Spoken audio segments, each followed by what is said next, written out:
which is the utilities of tomorrow, water, gas, and electricity. Case studies, success stories, and adoption of new technologies in utilities. We have Mr. Sumit Gupta, CEO, Asset Plus, who will be moderating and chairing this session. Mr. Sumit has been a solution evangelist for smart grid, renewable energy, and power management in the past. He brings in over 20 years of industry experience and spanning over the domain of energy and utility, and is currently, as a CEO, provides direction to Asset Plus Consulting, which focuses on strategic decision-making support to utilities. Welcome, Mr. Sumit. And I would request Mr. Sumit Gupta to invite all our esteemed panelists on stage.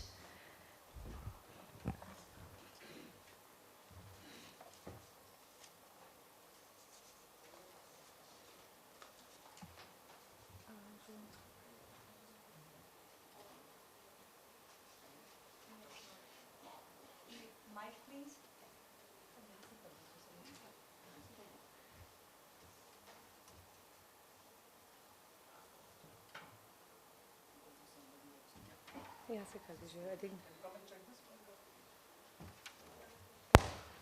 Thank you, Asuma, and thank you, ISGF, for giving this opportunity to moderate this session. And this is a very, very interesting session, and also being the last session for this event, wonderful event.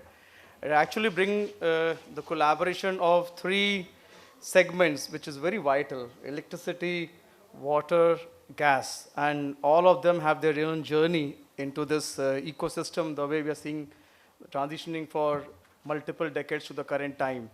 Yeah.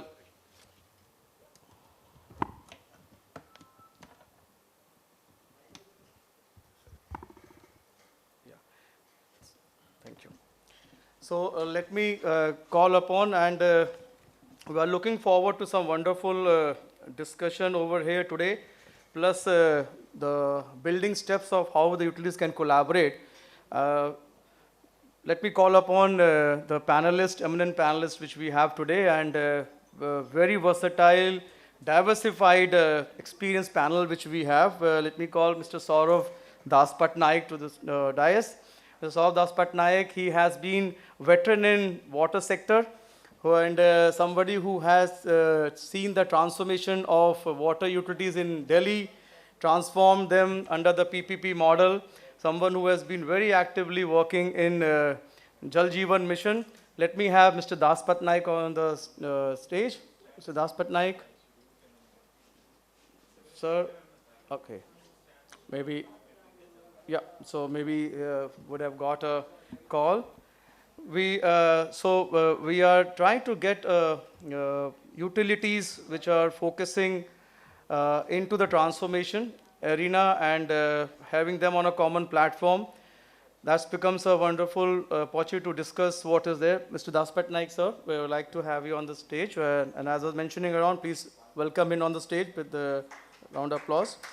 And he has been very, very widely associated with the Clean Ganga Mission with Government of India, and been someone who is driving PPP model in water segment, driving Haldia and other places, being in Delhi the first one to translate on the PPP model when Delhi went on after the electricity. So next, when I talk about electricity, we like to have Mr. Sreedhar Venkat, who is Senior Vice President, BSES Rajdhani Power, and 2 decades back when the entire journey we started to move, Sreedhar Venkat sir has come, and Sreedhar sir has a long experience in transformation of utilities, right from the part of upstream, which is transmission, generation, to the part of the DISCOM, where he has played a varied role in the BSES Rajdhani Power, right from the part of procurement processes, heading the CNP department, to the HR functions, and today when he is looking at the network management for the entire grid operations for BSES Rajdhani Power.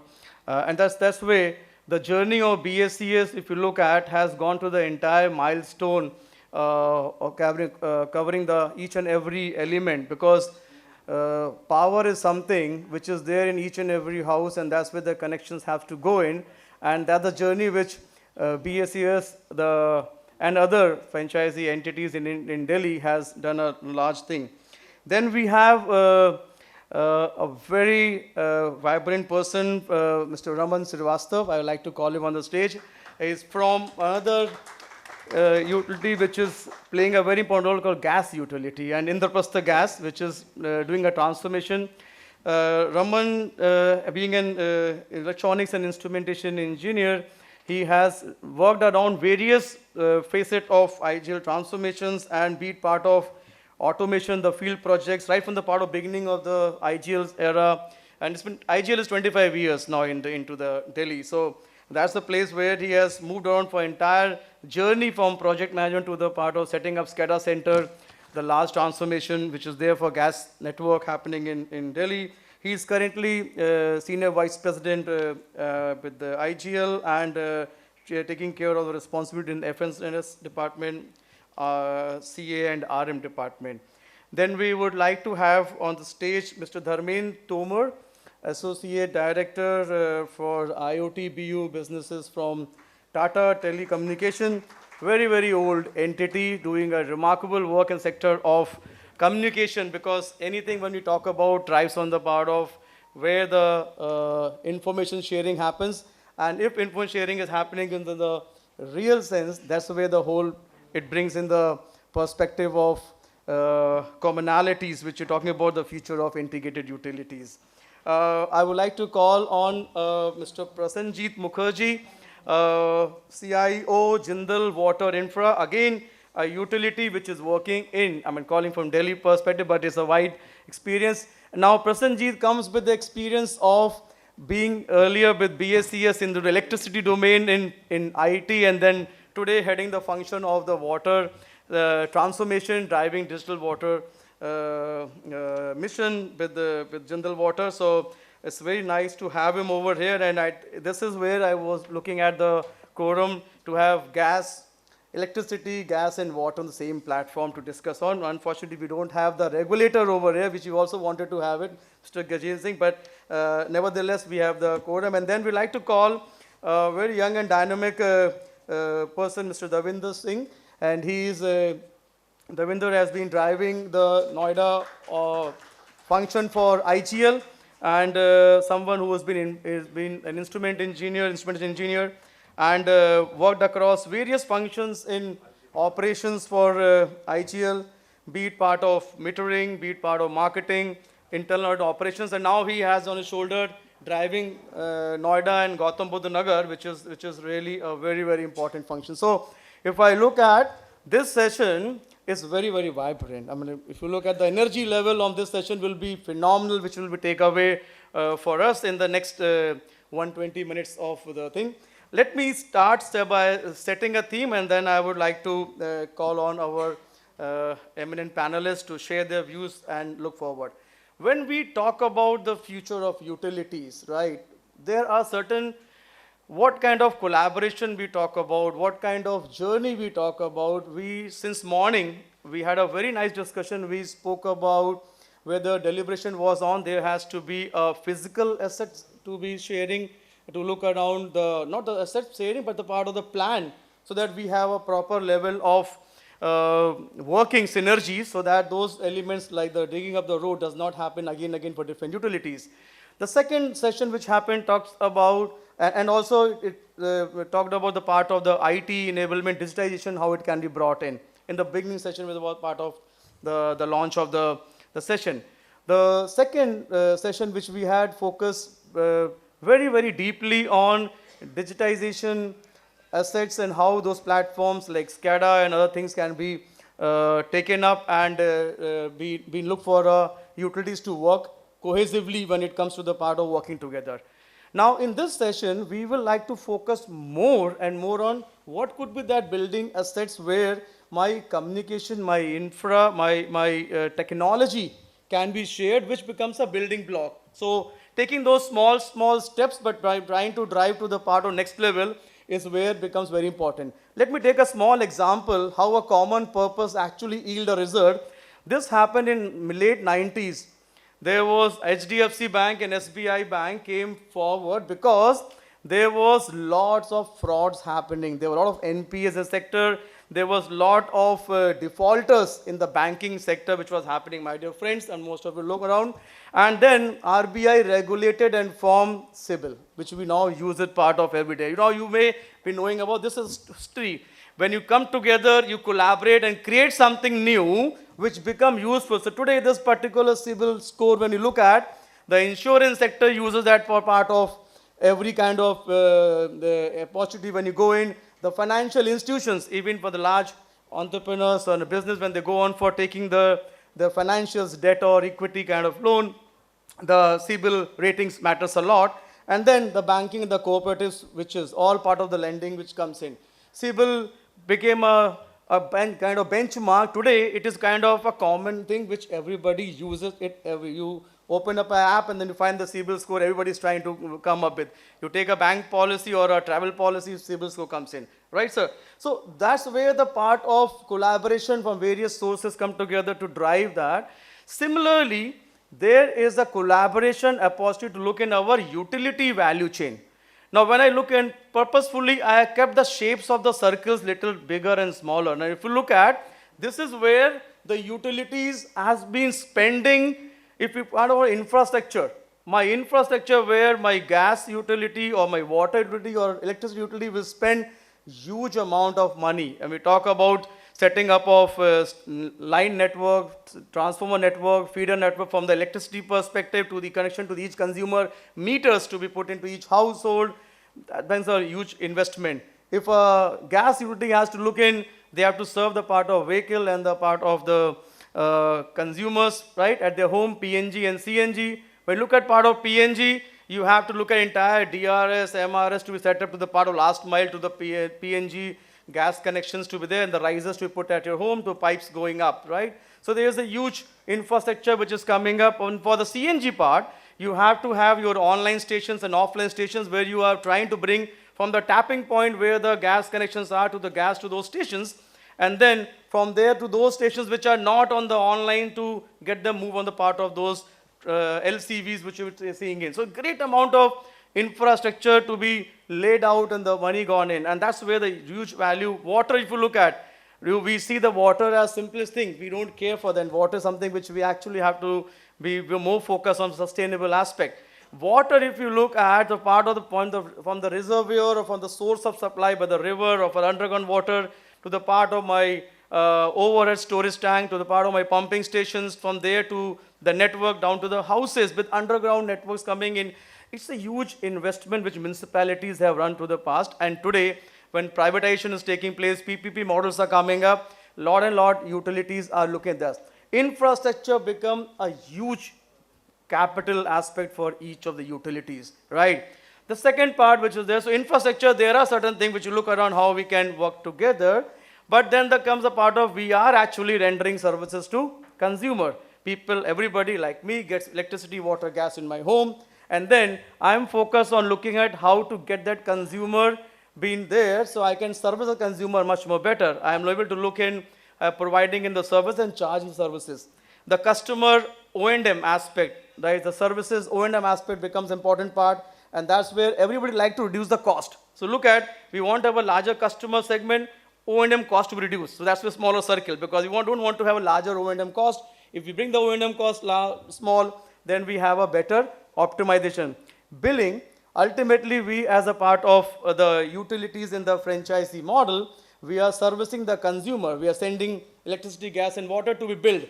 We send the bill to the consumer, but does the bill reaches the consumer or not?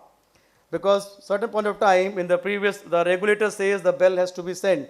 Now the water, there is no regulator, gas regulator, certain point of time says, okay, you can send an e-bill. Electricity, there also regulation, but still you have to send a bill part of it, right? So then when the bills have to be sent, whether the bills have been received in the right place or not, because whether the addresses are correct for the consumers, the tagging is correct for the consumers or not, these are all become the part of the challenges which look at because the meter reader was going for the part of getting the reading. Does he get the reading correctly and does he is able to go and get the part of billing to make 100%? We know that every utility says, I do complete metering, I do 100% billing. But are we able to collect the revenues on time? If you look at a part of the collection perspective, right from the part of water, where the bill is around 100 rupees, to the part of gas, where the bill is around close to 500 rupees, to the part of electricity, where the part of bill is around every bi-monthly bill for the gas, and the electricity, when part of 4,000, 2,000 rupees, the bill comes in. What is the level of collections which we are able to make, revenues? And that's the point where it's a concern for everyone. I think people sitting on the dais will talk about that, and there's a concern. And then comes the part of the complaint. Can we reduce the complaint? I still make the complaint smaller because we don't want to hear complaints. When we are spending so much of money in the network, we want the complaints to be simple and low as possible. So that is where we look at, there are collaboration points. Certain point on infrastructure, we can look at coming in metering aspect, where we can have sharing of the metering, the way it's happening in the western part of the world, where we can have dual kind of meters coming up, but that's a long journey. You're not looking at part of happening just as a sharing of this. When you look at part of consumers, there's a part of collaboration to be done, and which is to look at how those consumers could be reached out so that they are being serviced. Billing, there's a quick collaboration can be done for the billing part, and that's where we can have journey to look at where the consumers could be read. So that's one part. Revenue sharing. Now, one important point, my dear friends, as what we're looking at part of SBI and SDFC example, if today the utilities like gas, electricity, water, we know the electricity is going to each and every household. Gas may not be going to each and every household. But that electricity data for the consumers which have been billed, which have been, how they have been, their behavior been, if that data has been shared with the consumer, gas consumers, so the gas proportion of their billing can be looked upon and can be seen in, and looked at part of whether when you're giving the gas connection to the new consumer, what his behaviors are. So revenue can be looked on that particular perspective. And then bringing the complaint down. How can we bring the complaint down? Morning, Ranganathanji was talking about at IGL, Tata Power, they started with the part of walk-in.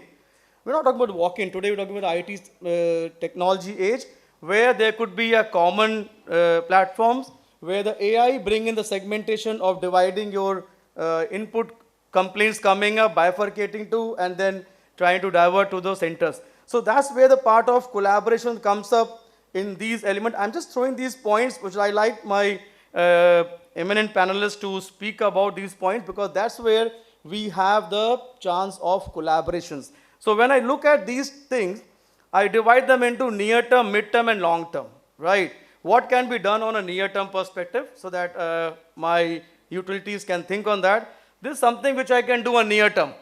My customer onboarding. I'm looking at my new customers. My water utility, I have the new one, has 1 lakh customers, Jindal Water. How they can look in perspective of getting those customers onboarded with the information. Gas, IGL wants to go reach out to all the villages today in Delhi with Khasra number and this number. We don't have the addresses of those. If those villages, people have to go for the billing part. Where are the addresses completely? Go to electricity utility because, or the revenue department who has the map of the entire household, each number wise, and you get the correct information because we're trying to send the bill or a meter read to that place. Then the part of the KYC. The KYC becomes very important. That's where it's to be looked at about digital KYC. Personalized KYC. Not that part of you send an information to sort of fill this place. You send an information, this is about what you have, and are you able to look at that this is my meter, this is my number, this is the documents which I have submitted, is this correct or not correct? Now personalized KYC, it comes to Mr. Gupta, and I see that my meter is this electricity, my water and this is my document which I have shared, I can say confirm yes, or if I can say no, then person can go and do that perspective. So that's something which is near term. This brings the cost optimization for my utility, and that's what we'd like to hear from them too. Mid-term. What is the point mid-term? Door lock conditions. When a meter reader goes to the part of for billing, there are door lock conditions. There in the part of billing segments, electricity utilities can collaborate to look at how to channelize those consumers who are found in door lock places. So there is both a husband wife working, or a part of one person not there, elderly people there, so that when the gas connections are there, same person not going to spend time on the weekdays, they may go on the other day. So this collaboration, this has been done. I talk about the case study towards the end after we have heard the speakers which are doing in different part of India, these how they are informing. Defaulters, as I mentioned, very, very important to look at from the revenue perspective. And the consumers who are defaulting out, if they are knowing the behavior beforehand, you can actually able to share that information that this is the behavior for electric side, how can we look at the gas side. Complaint handling, the channel I mentioned about, and the customer care, these are something which can be brought in the midterm, because this is where it requires little bit of infra to be brought in, but near term is something very, and long term is where we are talking strategies of meter synergy. Meter synergy means dual meters to be coming in and forming the part of where we has gas and water meter being same, or electricity and this meter being same. So these are the way we look at adoption, so that suppose we come next time, then we look at the part of utilities, how far the near term has been achieved. So how far journey has been achieved. So I'll try to take a pause here, and where I've given setting the theme of how and what way we like to go ahead.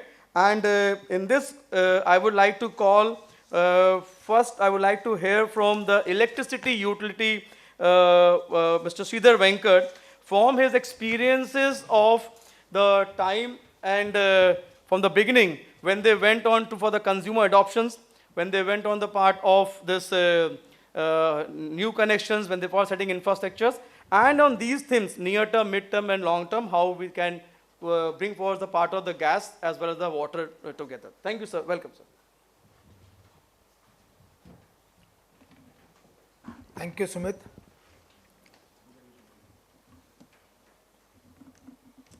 Thanks to ISGF for inviting me again for sharing session. Utilities for tomorrow. Yeah, whatever topic you touched, Sumit, very relevant. If you look at that utilities journey, private utility journey, when unbundling from 2002 to till today, we are going to be 22 years by 1st July 2024 in Delhi. Both Tata Power as well as BSES, Rajdhani, Yamuna, all three private utilities.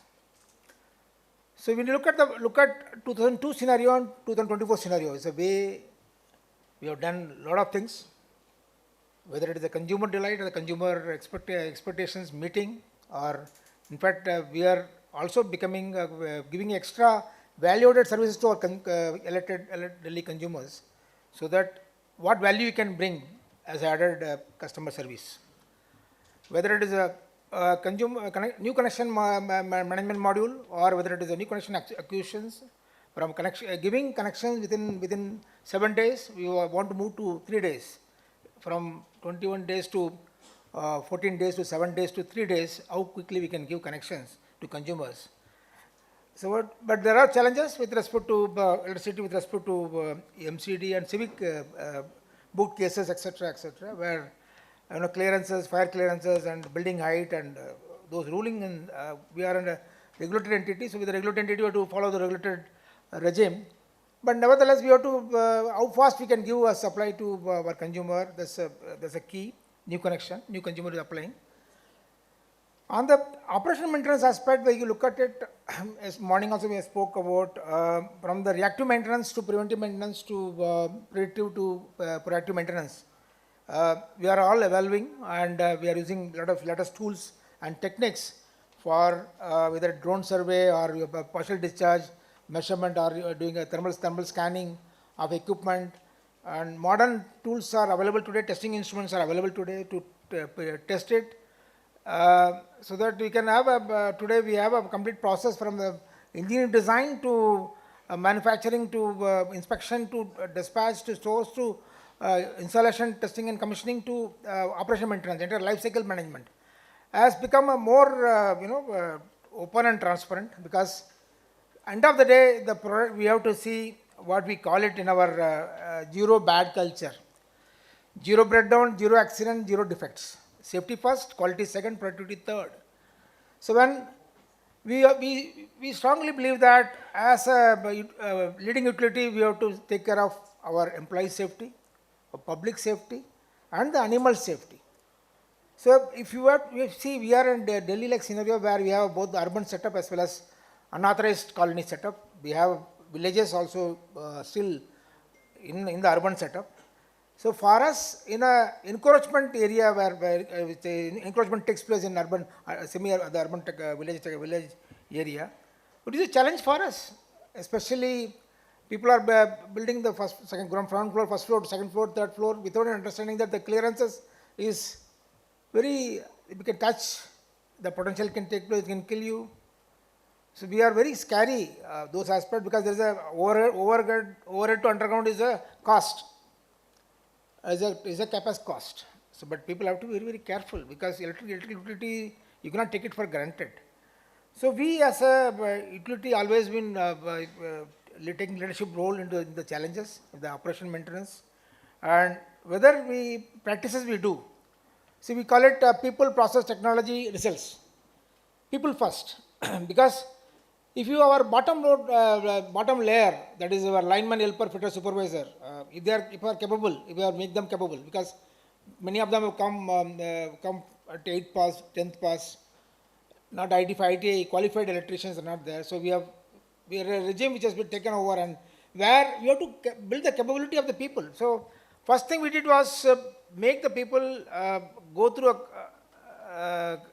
though they are practically aware of what they are doing it, but we have strengthened them with the knowledge, because what we strongly believe, knowledge, awareness, action, results. Gyan, Jagrati, Karya, Parinam. So where the person is knowledgeable, he is aware, and whatever action he does, whatever results it comes are always positive. So we strengthen them with programs like Urja Sarthi for lineman, Uttam Urja Sarthi for EHV lineman and helper fitter supervisors, and Urja Mappa Kendra Sandrashak, that is MMG lineman people, and Takniki Satyata Abhyanta for TF people, technical feasibility people. So new for call center agents. So like that, programs like that, we strengthen the grassroots level, because ultimately end of the day, they are the one who are facing the field and the customer. My lineman is the one who is facing the customer on the ground, and he is the one who is attending the complaint and is giving the quick relief, restoring the power. So we as a DISCOM, we believe that how quickly I can restore power supply. My EST shutdown breakdown has to be less, my EHV, my LT, ST has to be less, my transformer failure has to be minimal, PTR or equipment, or my DT or RMU or my ACB failures or cable faults has to be minimum. So those things we as a utility, we involve a lot of technological interventions. We to overcome those aspects, apart from people, and the processes which are strengthened with all the certifications and making them auditors and rigorously doing the audit, re-audit and strengthening, because static is the one which will keep you dull and you will not be able to do, where you are dynamic and mobile and you can keep on revising the process, you can make things happen. So as a utility, we have to become smart. Before becoming smart and modern and modern looking, we have to first work on the foundations, and where we have strengthened the foundation, where today from 53% last level, we have come down to below 7% at Rajdhani, and similarly 61% to below 7% at Yamuna. So last level we reduced. So people can see our case studies. We can across the country, we can share our knowledge that how utility can transform, and I can bring down to sub-7 ATC last level. Similarly, on the what you said about consumer, you said wind-up, you talked about the processes, you talked about the delights, and the technological intervention which you did, AI, ML, and the digital twin, and your metaverse, augmented reality. Those modern digitalization processes, document digitalizations, consumer connect, where we have 30 lakh consumers in BSES Rajdhani, we have connected with our all assets, and consumers are talking to each other. Every CA number is connected to the transformer or a ACB or a cable or a pole or a feeder pillar or a service pillar. So the electrical asset and asset plus consulting, Mr. Sumit. So today we have evolved. Consumer connect today is 98% is connected with my CA number with the assets, electrical assets.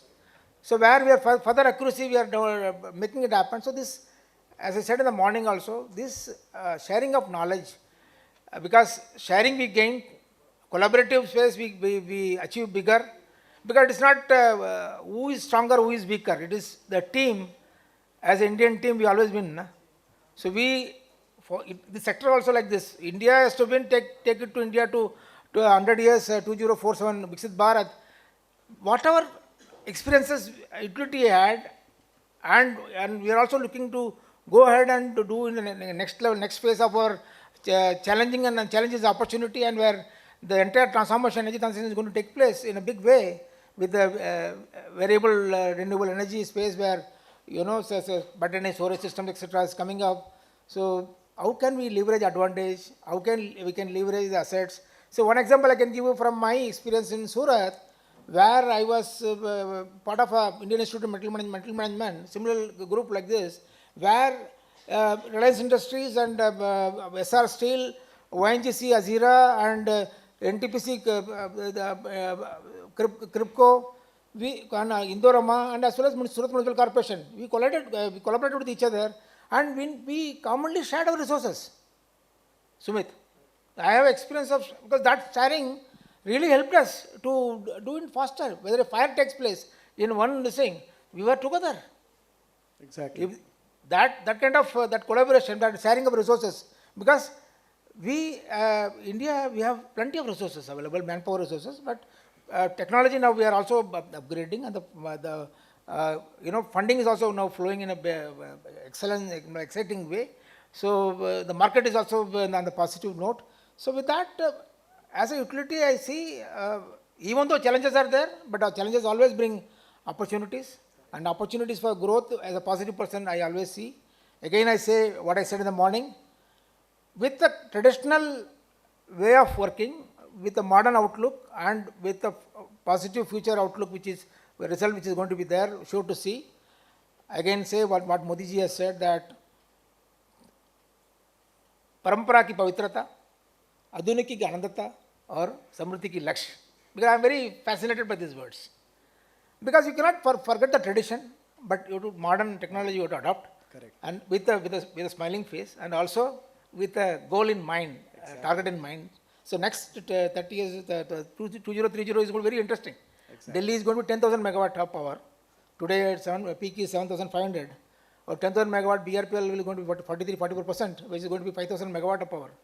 So 50% of the power is going to be, I am going to contribute. I am really thrilled to see that I am part of the game, and making my consumer delight. How fast I can retrieve power supply. There is a complaint, and the complaint handling, you said. Today we have used a voice bot and chat bot.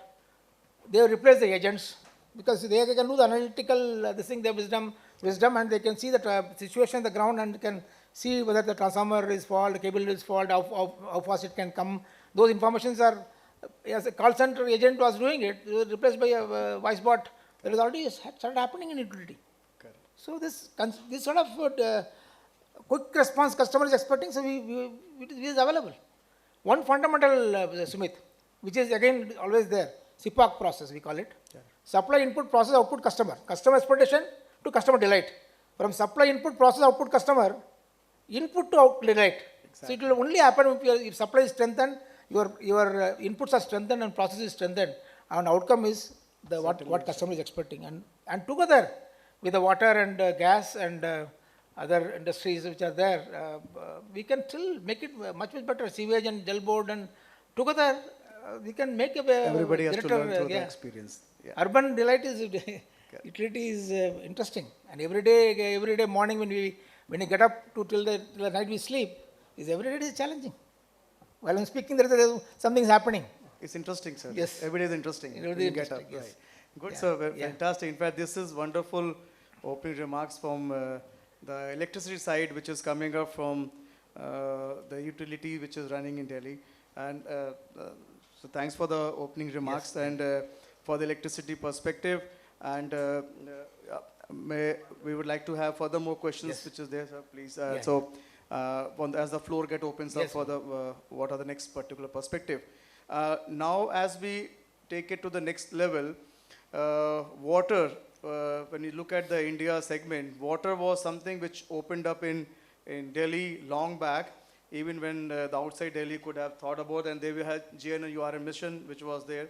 Under that, there was areas which was private type PPP model came up, and somebody who has been pioneer in that, Dasgupta sir, who is here, Daspatnaik sir, and he has been involved in the transformation in Delhi, as well as he's doing in other state. I would like to have him share his experiences on the water sector of the challenges which he felt in the beginning, which could have been mitigated from the other utilities information which could have been provided. So that's the way the journey, because we have very young utility of water over here also, which we will hear from them also. But his experience will certainly open the door for the younger utilities which are coming up. Sir.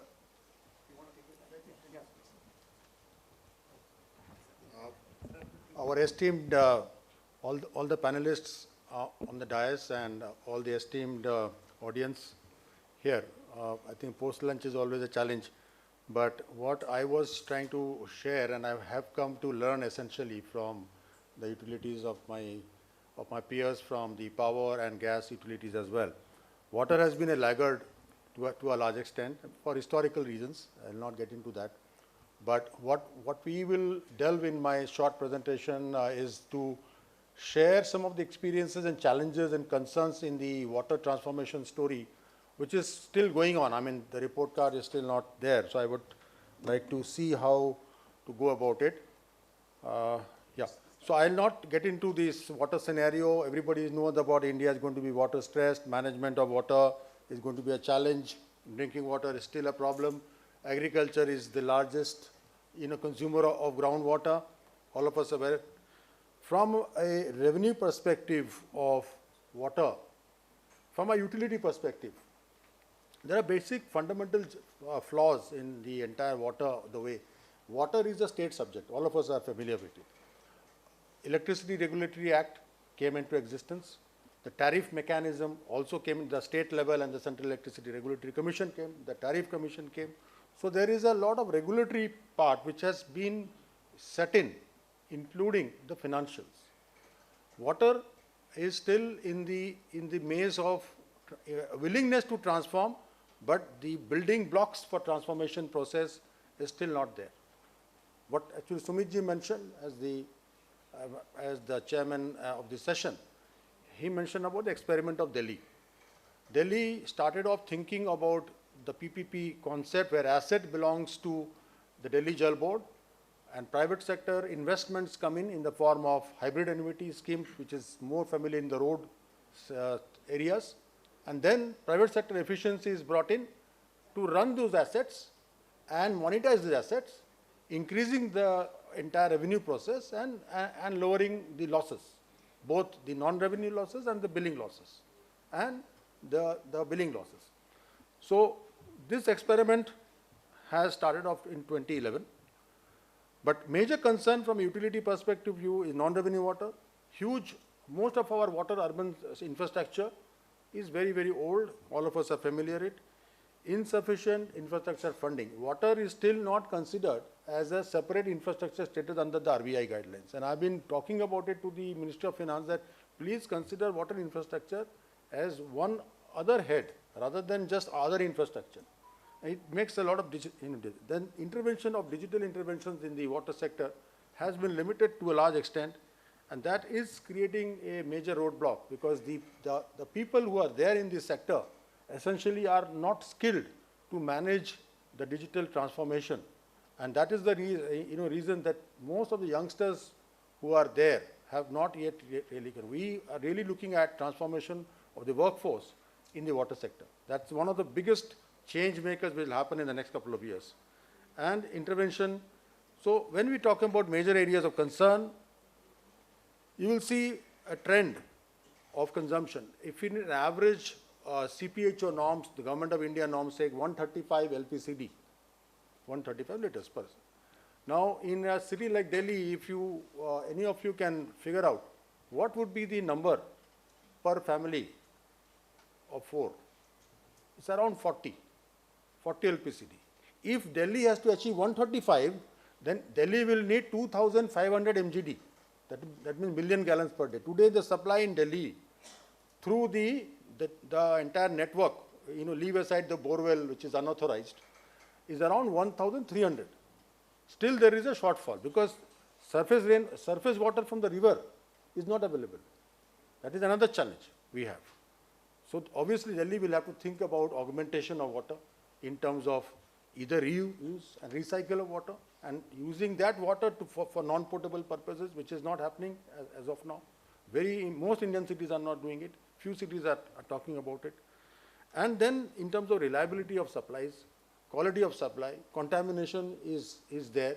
And in the morning session, we heard about water utility, the gas utility and the power utility having a common pool, having a common ROW. But if there is no baseline study, if the baseline GPS system is not there, then whosoever is doing, of course, we know when we are working, we inform BSES, we inform Tata Power, we inform GAIL.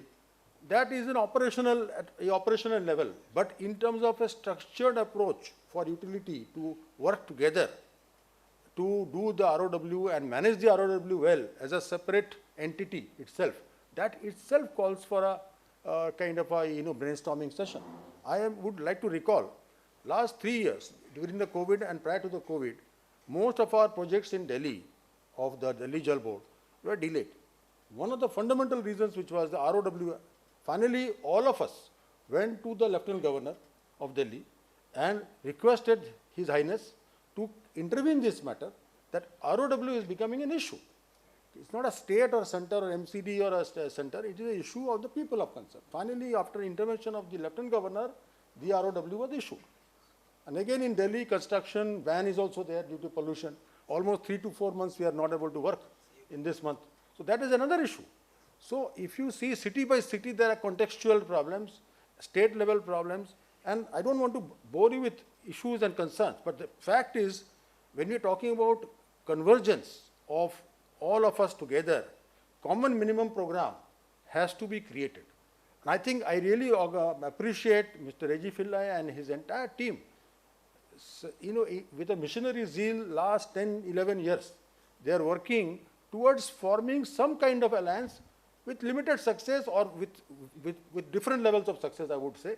But the fact is, there is really a need for a unified system, at least a common minimum program to be created, along with the Urban Development Department of the government to work together. Now, a couple of case studies, since I was told that some case studies we should explain on the water side. Jal Jeevan, we will come to that. But in terms of the innovation and digital information, I see the last 18 months of transformation in water sector is happening very fast.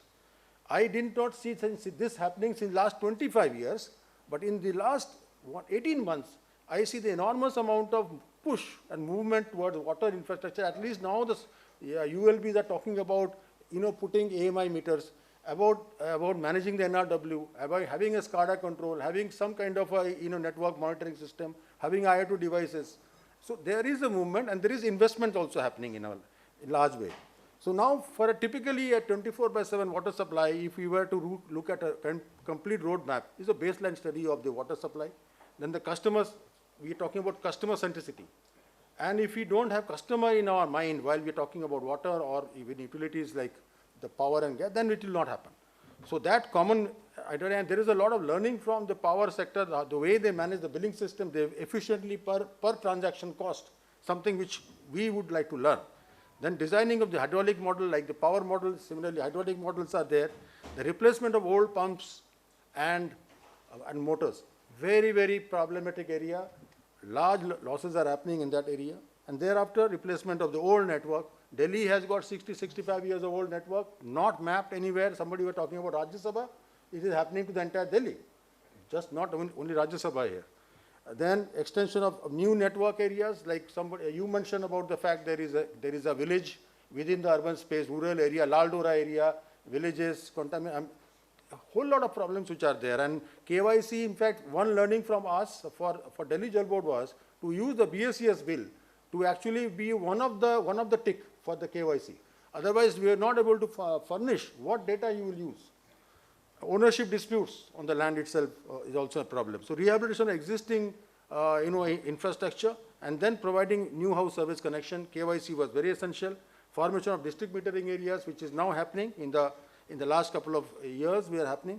And implementation of the entire SCADA network, which is happening. In fact, Delhi Jal Board, we have done a old network, old asset, now fully modernized to a large extent, and it is reasonably working well. I mean, NRW, when we took over in 2011, 2013, it was around 70% NRW. Today, average NRW is still around 40%. Certain areas have really improved, like Mohan Garden or areas, couple of which is around 25%, 26% NRW coming in. So leak detection system is another area which I feel is a very good area for young startup companies as a startup, as a service as a software as a service model, AI, using AI. We are doing it now. In certain parts of India, we are actually looking at this service as a leak detection technology. And it is using acoustics, it is using many other areas, and I believe this is an area for young startups to collaborate.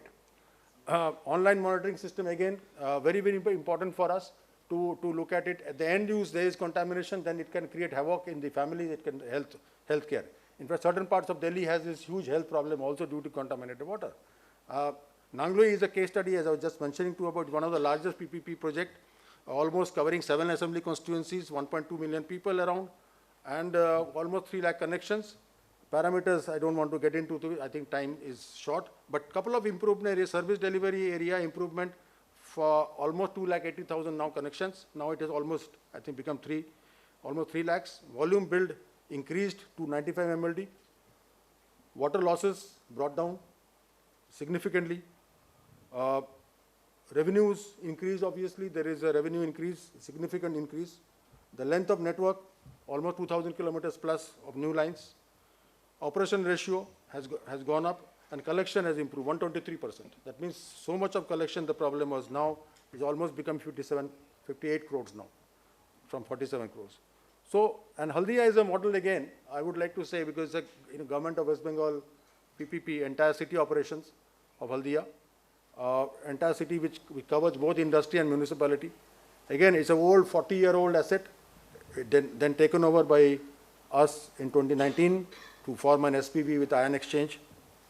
And then we, this is a 50 MGD plant, and it's one of the largest DAF in the country, almost 25 MGD DAF. There is no DAF system in the municipal water segment in India, but this is a DAF which is actually managed very well. And when we acquired this asset, we don't have any line diagram, no asset structure, no structural drawings, no DAF automation plans, nothing. Just as is where basis, take it and run it. So it's a big challenge in the water segment. These kind of protocols are not there. And again, safety issues are, because Haldia is cyclone prone area. So again, improvement of non-revenue water to around 15%. Increase in number of customers, increased by 94% in 4 years. Contamination issue almost zero now.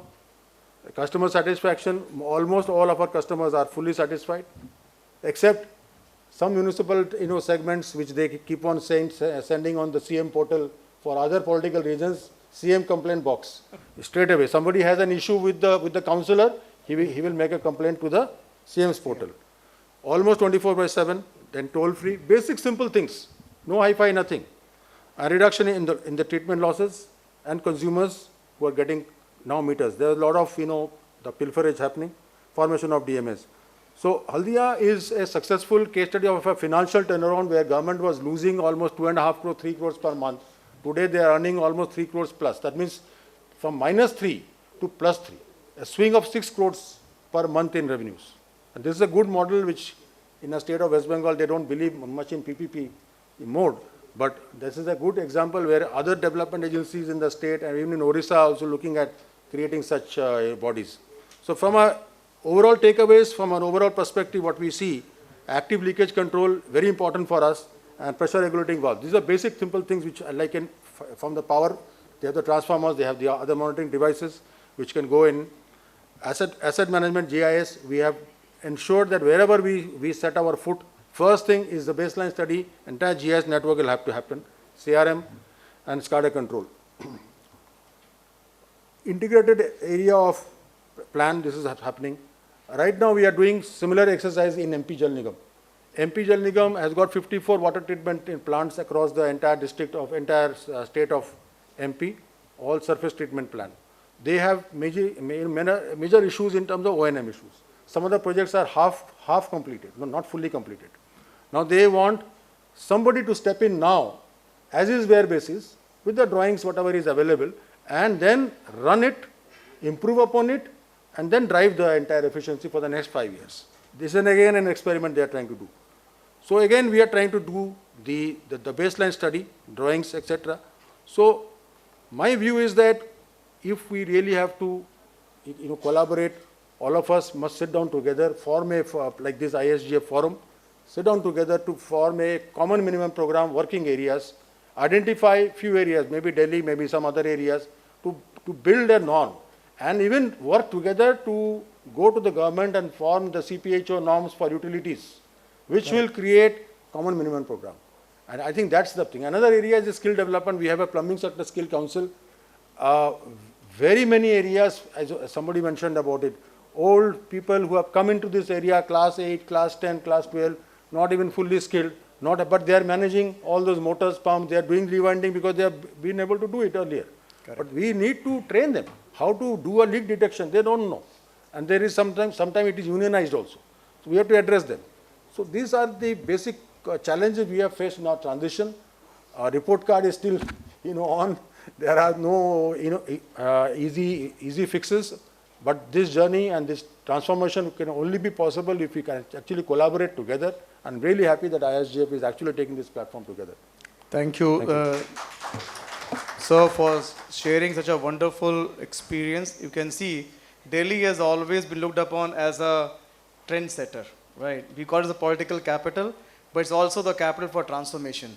Be it a part of the first level of electricity transitions happening from the PPA model to the level of water sector, what you have seen, and the gas sector in Infra has been the oldest one. So MGL and IGL, which happened almost with a short gap, right? Whereas now 25 years journey which IGL has taken into the sector of CGD, where people look at them as a part of the case study to implement at their end, because we have seen that there were multiple rounds from the PNGRB and various, almost 94% of the India has been almost on the put on the CGT plan, and we look forward that sooner we have the PNG and CNG network there.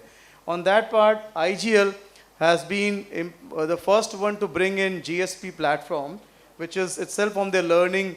Now we like to have Mr. Raman, Senior Vice President from IGL, right, to share the experiences and learning, like the way we learned from the part of the water sector, electric sector, from the Nangloi to the going to Haldia, and from there how it's going to Odisha and MP, and trying to drive that. So that way, the IGL has its own learning curve, and then what today the learning curve has become a part of a benchmark curve or a part of best practices to be seen in. So Raman sir, over to you for that. Thank you, Sumit ji. Good afternoon, everyone. I think IGL Indraprastha Gas Limited is a leading CGD company in India. We have been completed 25 years. So a lot of things have been done, and in the case of digitization, automation, instrumentation, metering, a lot of things has been done. As Sumit has told that GSP is also for analytics we have implemented. But I'm not going to touch all the detailed parts because my colleague Mr. Davinder is here. He will explain all the things.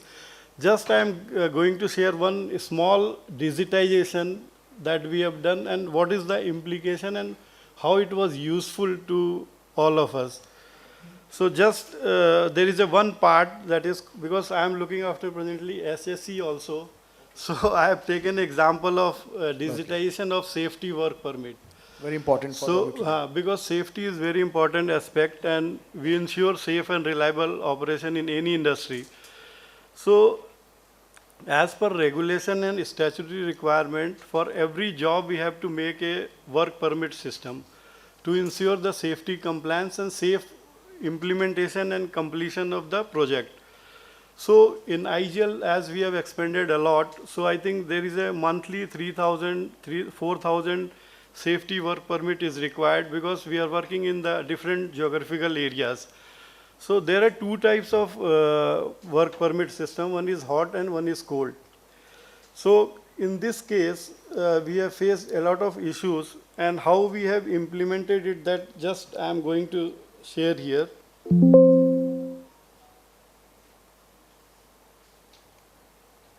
So just I have explained about that. We have more than 2.5 million domestic customers, more than 5,000 industrial and commercial customers, and around 5,000 industrial customers, those who are taking gas supply from us.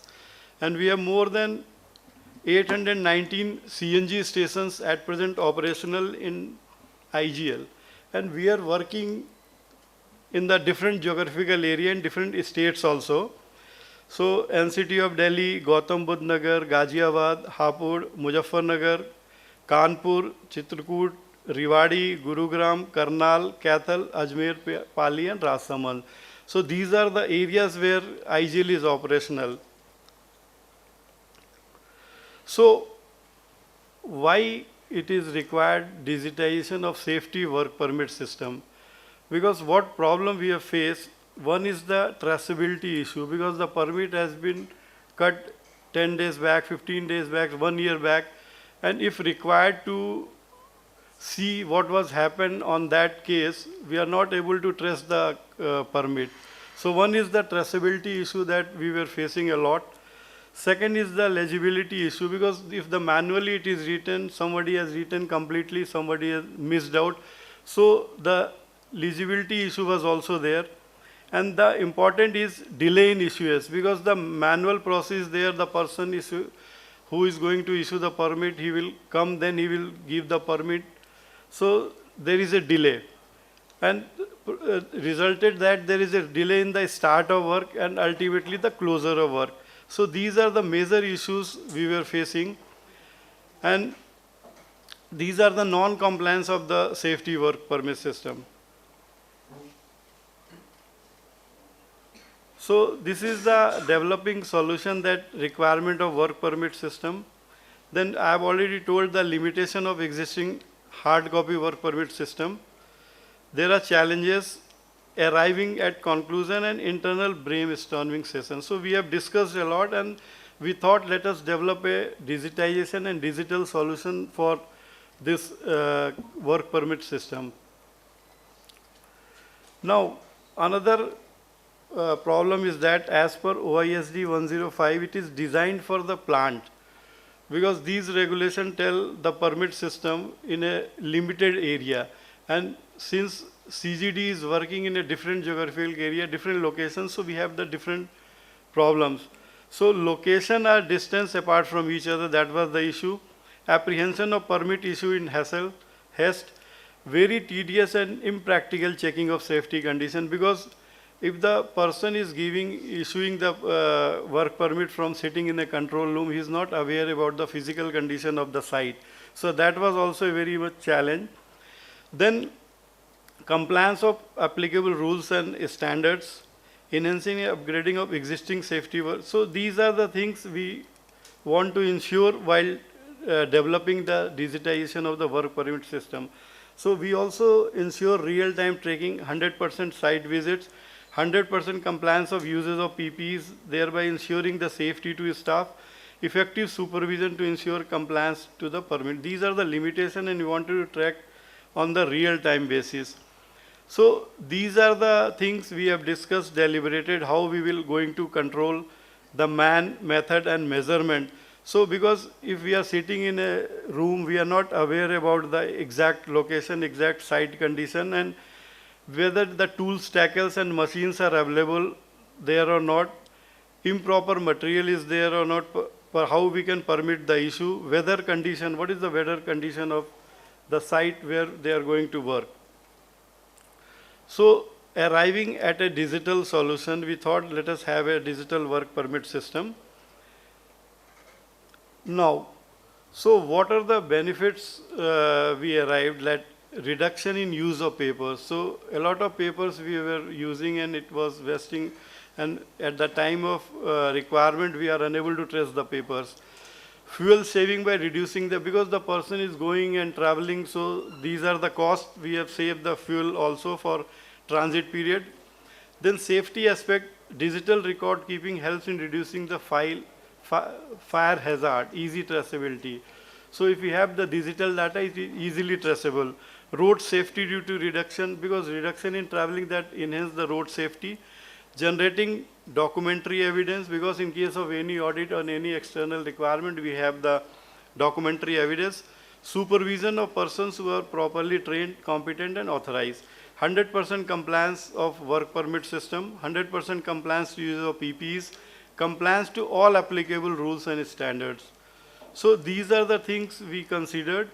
And operational aspects, improved utilization of resource and effective supervision, ease of reach to work site, improve productivity and overall reduction in cost of work. So that is the important thing that we have achieved. Ensure real-time tracking and avoid unnecessary delay in issuance of work permit by optimizing the existing resource. So these are the benefits we have arrived on that. So what is the process and how we have done it? So first we have developed an app. Whatever we are doing manually, we have designed an app. And once that is the mobile app. So in this case, the person who is going to issue the work permit system, he will get the warning while opening the mobile that he is not driving or he is not walking. So once he ensures that he is standing or he is sitting there, then he will be able to process further and able to issue the work permit system. Now the one is the permit requester who is requesting for the permit. So he directly reach prepared site, directly check surroundings area, look for obvious hazards and open the work permit mobile app in a smartphone and sign in using his, we have allocated after the training, we have allocated the login and ID, so he can use the login ID and he can request for the any job permit. Then permit requester. So he will see the do not risk assessment, select the permit for request to fill the checklist. Then whatever the requester will do, he will he will see the checklist, whether he has done or not. Then he will just push a request for the work permit system. Now the issuer will check on receipt of the message whether he has done, he has fulfilled all the things or not. Then he will continue for the another step. After that, issuer, he will see whether it is a cold work permit or whether it is a hot work permit system. So if it is a hot work permit system, it will go to the HSE department and there is a competent person authorized who will again check, because that is a serious work permit system, and he will again check and he will if it is comply, he will allow for the permit system. And there is a check, because the person who is sitting at the room, he cannot issue the permit, and the reviewer and the issuer, they should be at the site. They will see all the condition, and there is a condition that they should be between the 50-meter radius to activate the app. If they are away from the 50 meter, the app will not work, and they have to be at the site. They have to see each and everything. Then they will allow for the permit system. After the issuer of the permit, once everything fine, okay, it will allow for the work. On receipt of all okay, the work permit system, the requester will start the job and he will see each and everything is okay and he will complete the job. After the job, if finds okay, they will also close the things while using the app. So these are the simple steps. I'm just taking a small sample for digitization, and it has got a lot of improvement, a lot of time saving, a lot of record keeping. And the only thing is, because initially people are not going to the site, they are not going the actual condition of environment, and they are just issuing the system, permit system while sitting in the control room. That has also avoided, and that has strengthened to our safety system. So I think just my point is, if we are going to have a digitization for small things, the system will improve, that will enhance the safety also, that will improve the efficiency of the work permit, and that will ensure the safe and reliable operation of the system. So this is the basic concept that I have told about you, and how these are the useful for us. And doing these things, small improvement and digitization, we can improve our working system, we can improve our safety management system, and we can improve the revenue generation of the company also. So that's all from my side. Thank you very much. Thank you. I mean, this is a wonderful takeaway. If you look at Mr. Venkat talked about sharing, Mr. Patnaik talked about, Daspatnaik sir talked about the Common program. And now we have one aspect. If you look at hot and cold work, is done in all the three utilities. We set up whether electricity, gas or water, underground system or we're putting other part of transformers and the pole everywhere. Now, if this kind of application has been built by one utility, this could be used for sharing as a part of a learn experience with all other things, which an asset could be shared. And all the utilities get to know about what kind of procedures, safety procedures has to be followed. And in this particular application where you will have regulation as per the part of PNGRB, similarly there could be part of the DRC regulations and the water perspective put in. So we have the safety being taken as a part of the key driver. Right. So such small initiatives can fall in part of common win-win program. Yeah, in fact, just to add, I am very tempted to say that recently we are doing a billing software, and I was giving an example of the power billing software. And I think it's time that we could actually collaborate and create a separate body which will actually provide the billing software and the intricacies, the integrity, the credibility, etc. across the country. Every city can have a billing software which is actually proven with gas as well as power, which is already there, and water can just replicate it. It will be off the shelf. Fantastic. That's a very lovely thing, and I think there's a video case study today towards the end of session where you will see that can go ahead. Very nice. In fact, still look at two perspectives coming out, and there are many more which is there. So health safety perspective and on the part of this. Now, as we go ahead, Sumit, we are ready to collaborate and share that what all we did. Correct. So, we can collaborate. Yeah.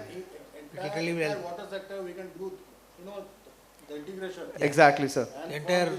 Absolutely, Yeah, because our Mr. Sreedhar sir mentioned about 98% of the assets which are there, consumer, are being mapped to 98% level in 25 lakhs. And similar is a part of the thing which is done with Tata and BYPL. So you can look at 98% of Delhi has been mapped at household level.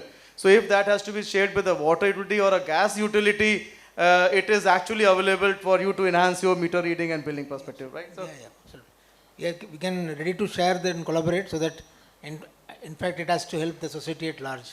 very nice. Thank you. I think this would be a good takeaway from this session, wherein we are finding the two utilities coming together, and also have a note from the gas one. Raman sir has also given that note. This system is built for the part of collaborative aspect, right? So going forward, and so we should look at three perspectives coming out from three different utilities collaborating: electricity, gas, and water, and bringing a technology marvel. While talk about technology, today the technologies has been changing, and those technologies are being looked around as how everybody has taken those initiations right from the part of their journey of 20-25 years segment where they stand today. We talk about the losses in electricity called AT&C losses, where the single rates have been there for all the utilities in Delhi. We talked about NRW, non-revenue water for in water. We talked about LUAG unaccounted for gas in the gas sector. So losses have been minimized to the level where it becomes the case study. And so this becomes a part of perspective where technology plays an important role, because communication between the devices, the technology are enabled. So we have Mr. Dharmendra Tomar from Tata Communication. I would like to have him speak on the part of technology, how it is enabling utilities being because Tata Communication was a very old entity playing a very pivotal role in helping utilities in those transitions in their current journey. Over to you, Mr. Tomar. Thank you, Sumitji, and thank you, ISGF team, for inviting me here on sharing our experience in IoT and how we are, connected with the utilities and what we are trying to do so far and whatever the achievements we have in the utility segment. So,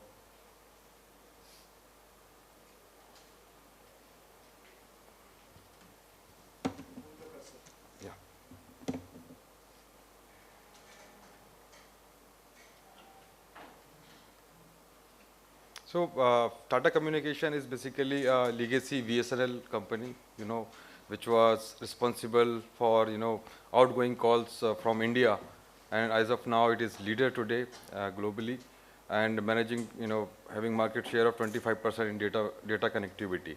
And Tatacom is the only organization who has covered the entire earth through the fiber optic cable, and today largest submarine cable, fiber optic cable operator globally.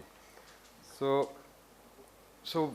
we are basically the digital system enabler and enabling our customers, our partners to transform their journey and digitizing their operations end to end. So why it is required, and everyone and everything is shifting towards the digitization, and our customers or our partners, they really want to drive growth and deliver the better customer experience, enhancing productivity and the safety at the workplace, managing the risks and build the agility.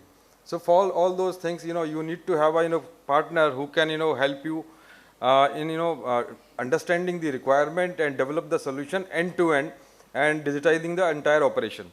So we, in terms of capability, we work with the customers to understand their pain areas, their requirement, and then prepare a plan for digital transformation. So we have a large portfolio as of now, having the next generation connectivity in that core network, fiber optic network, ISO, private cloud, and the SD-WAN network.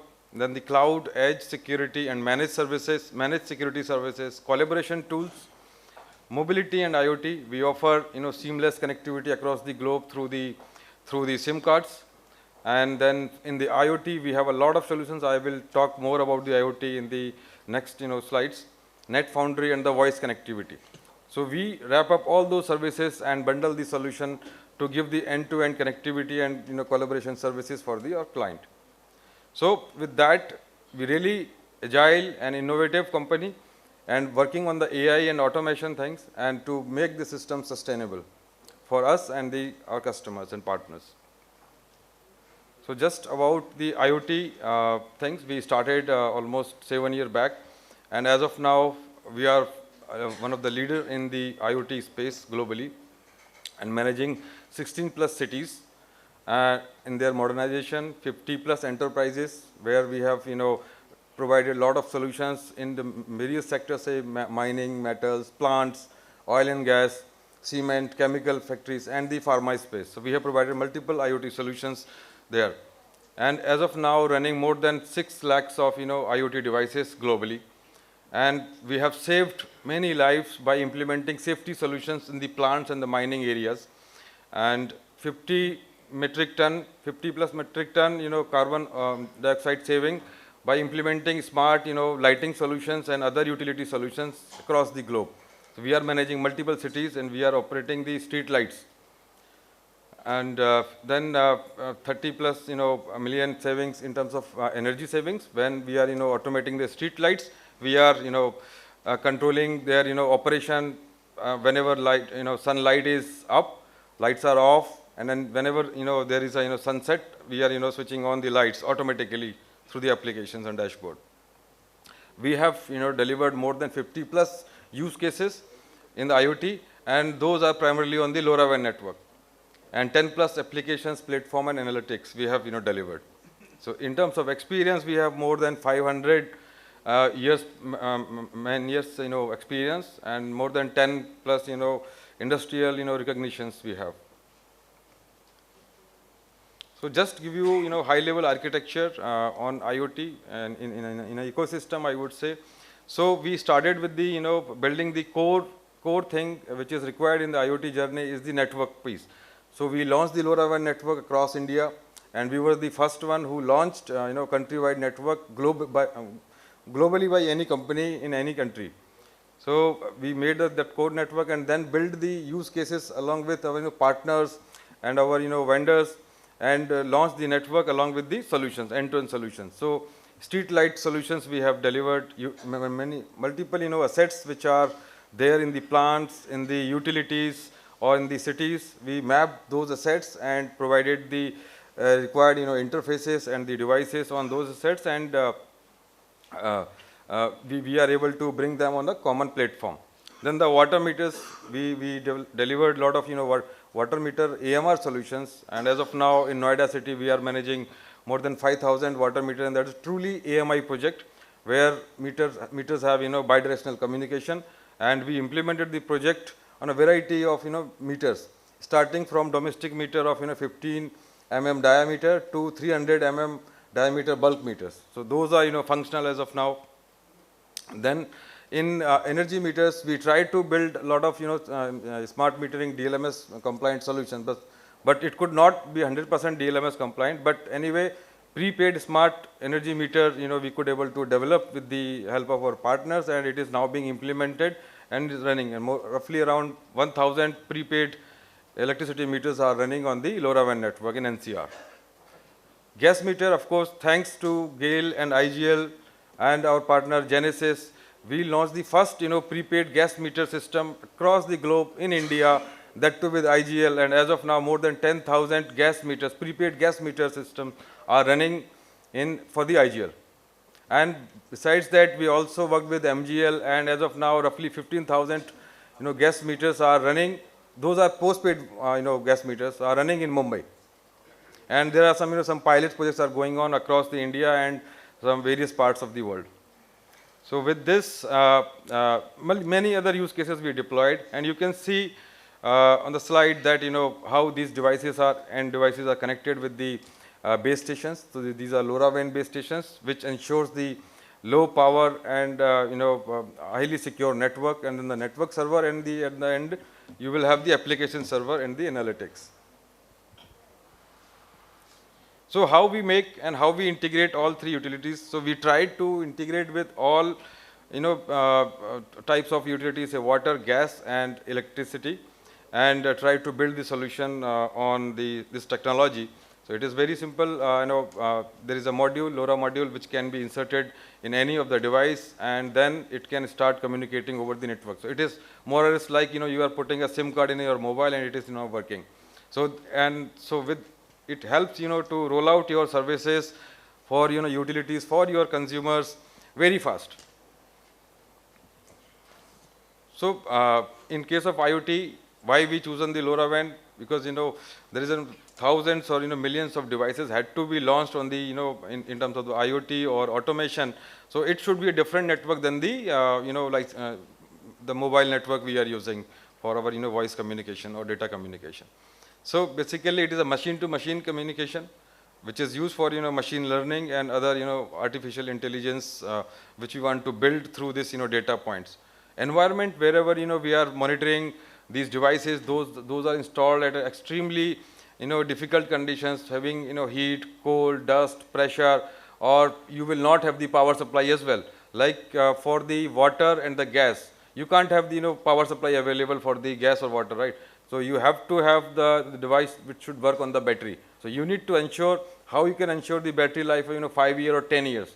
Because in the gas meter, normally the meter is installed for 10 years at least. And the same case is there for the water meters. So you need to ensure and pick the technology. By that you don't need to change the battery again and again. Otherwise, this is a big cost of changing the battery. And normally, voice communication is made for short range coverage. Even with the introduction of 5G, you can see the more and more gateways or the base stations are needed.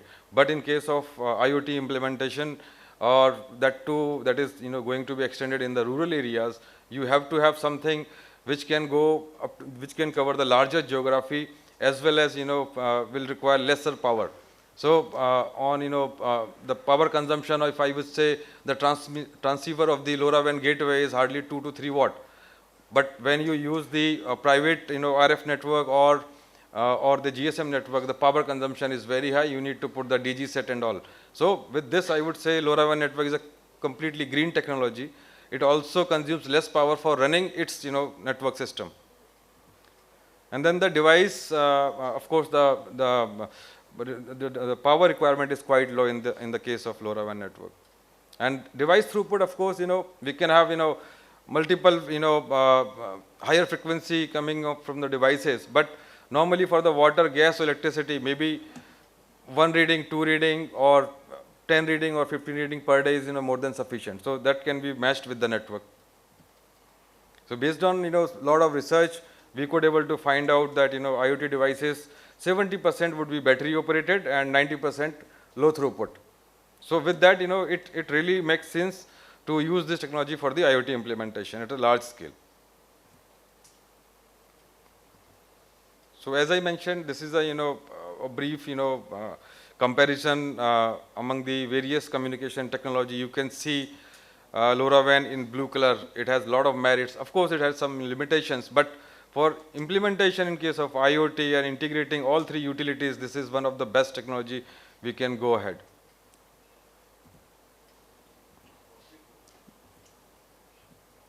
So Tomar, Yeah. last minute. Yeah. So these are, some of the use cases which we implemented: smart metering, smart environmental industrial, monitoring, and then the smart city street lighting we are already doing, traffic signaling, and so many other sensors, pollution sensors we have implemented which can communicate over this network, and those are working, smoke detectors and all. So these are basically the multiple use cases as such, and in gas metering we have implemented the solution, and this is how the whole architecture is working.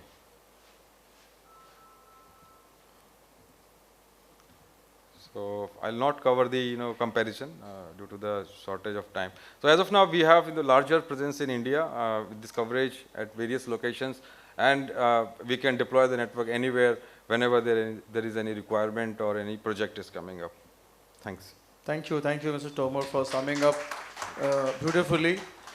When you look at part of integrated electricity, gas and water network, we know that the gas meters would be there inside the kitchen, outside the kitchen, or we have the electricity meter under the staircase or some other places where the people who go for meter reading cannot get the network, and that's becomes a very big challenge for them, where they just try to give door lock and they come back from and do not take the reading appropriately. We have those gaps coming up. I think such kind of technologies where the weak or low network is there or no network is there is helpful in terms of providing a better platform for communication. Thank you for a wonderful awareness about how different aspect of things could be used when you go for a various level of meter adoptions in the network. Now, while we talk about the adoptions of meter, the newer utilities which are coming up, in that we have Jindal water infrastructure, which is basically taken up the role for Delhi, in the western part of Delhi, where they are working as a distribution utility, and like Mr. Presenjit, who has been an ex from BSES as well as a large knowledge base on the IT sector of utility, to share his journey on this, as well as certain initiative which is taken on the IT side. What are those? And we look forward to the collaboration with the utilities like gas and like water and gas and electricity, which are over here, who can guide and help them in terms of customer management, compliances, contact centers, right? All those points you can. Over to you for 10 minutes, your time. Good example of mobility, Yeah. from the power to the water. Correct. Yeah.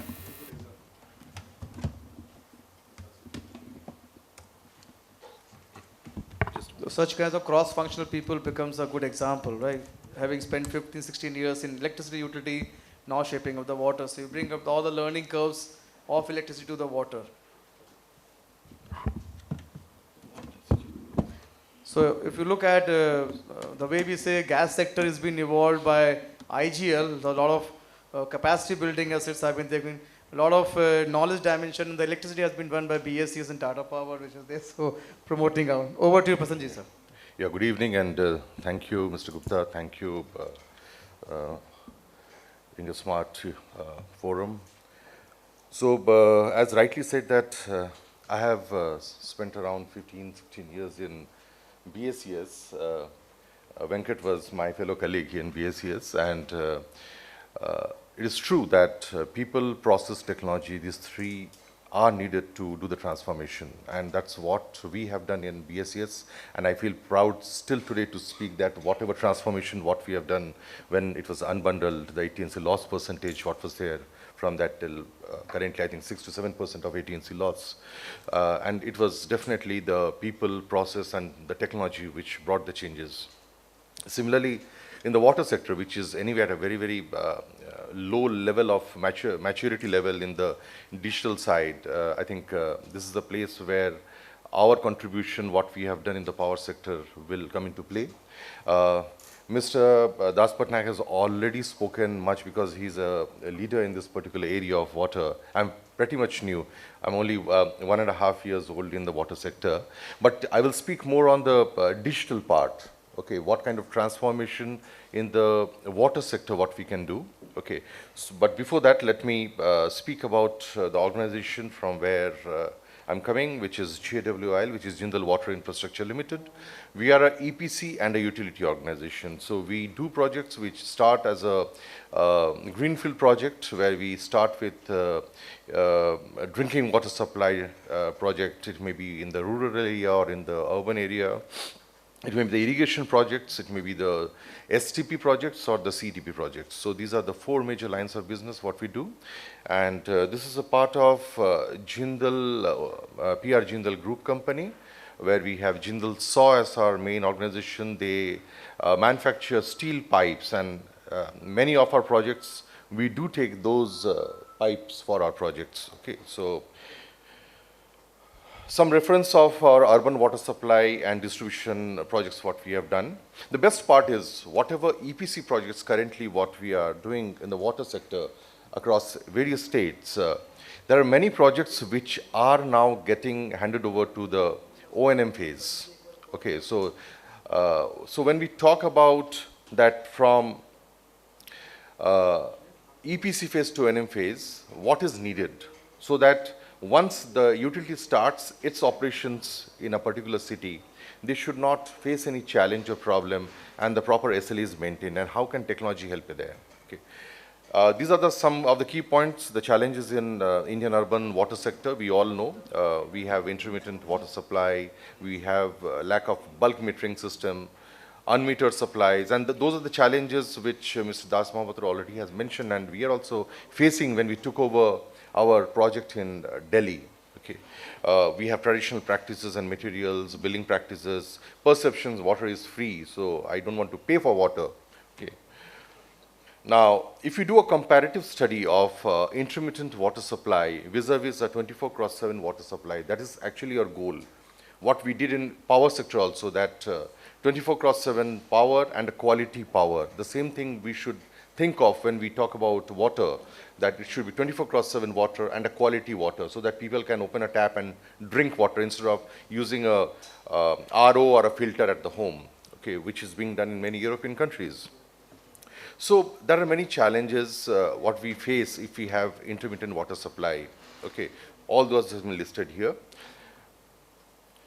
So the baseline study, if you see that the bulk water meter installation on inlets and outlets, volume input, okay, calculation of current volume billed, volume distributed, customer survey to identify number of consumers, preparation of baseline report, hydraulic study existing system, design of hydraulics, design of network according to policy, and preparation of rehab plan. These are the key targets what we have when we do urban water distribution project.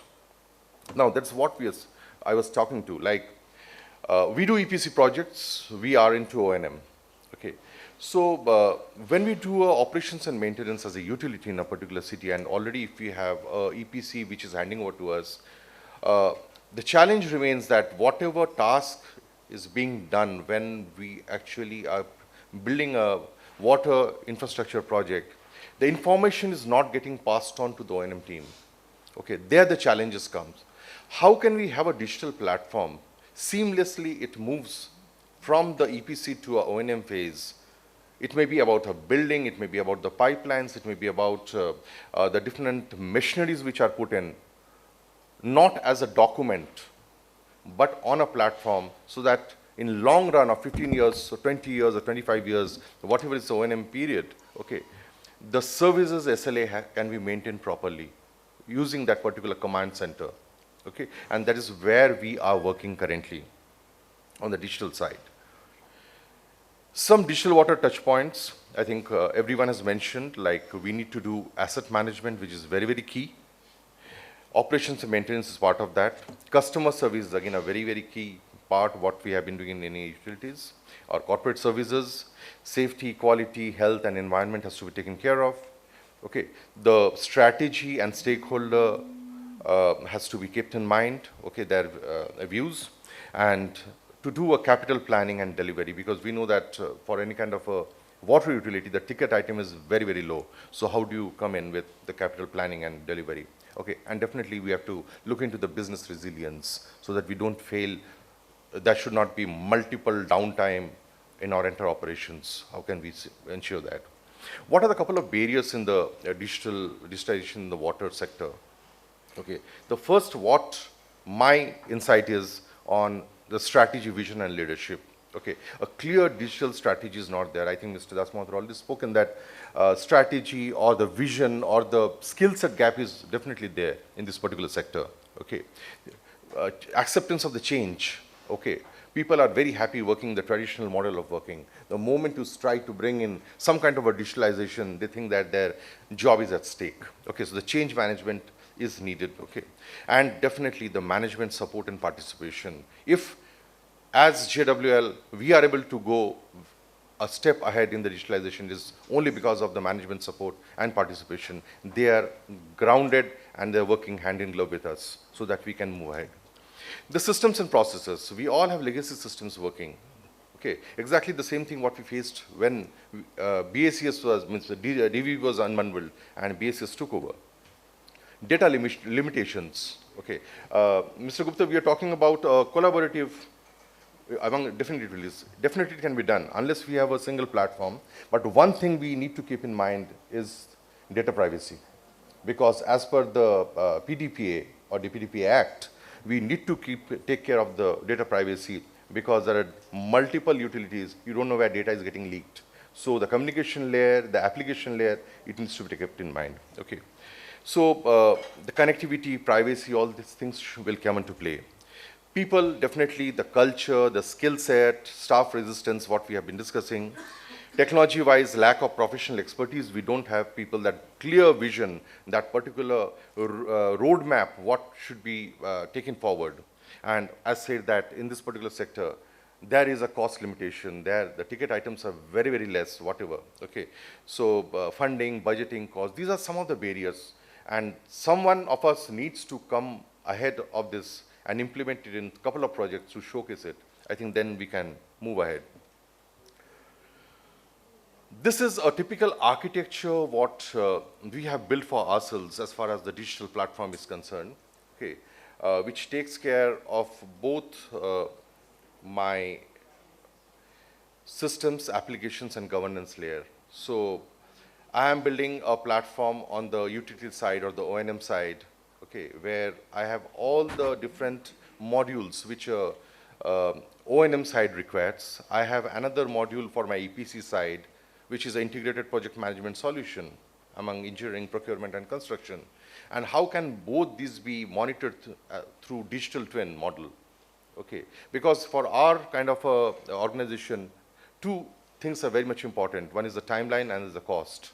Okay, if we cannot monitor these two things, then we are at a loss or our credibility will be nil in the market. Okay, so using many such technologies, many such platforms, we are actually trying to monitor our projects and ensure to give the best of the customer experience, it may be to our clients or to the end users. So the recent project which was awarded to us, we went live on July 2023, which is the Chandraval WTP Command Area Package 2 project. Okay, so it is a transmission main of 16.8 kilometers, and we have to construct new UGRs and rehab the old UGRs. Okay, distribution system will be around 300 kilometers. We need to bring in technology automation. SCADA is definitely a part of that, and our O&M phase is 12.8 years. The total of 15 years of our project.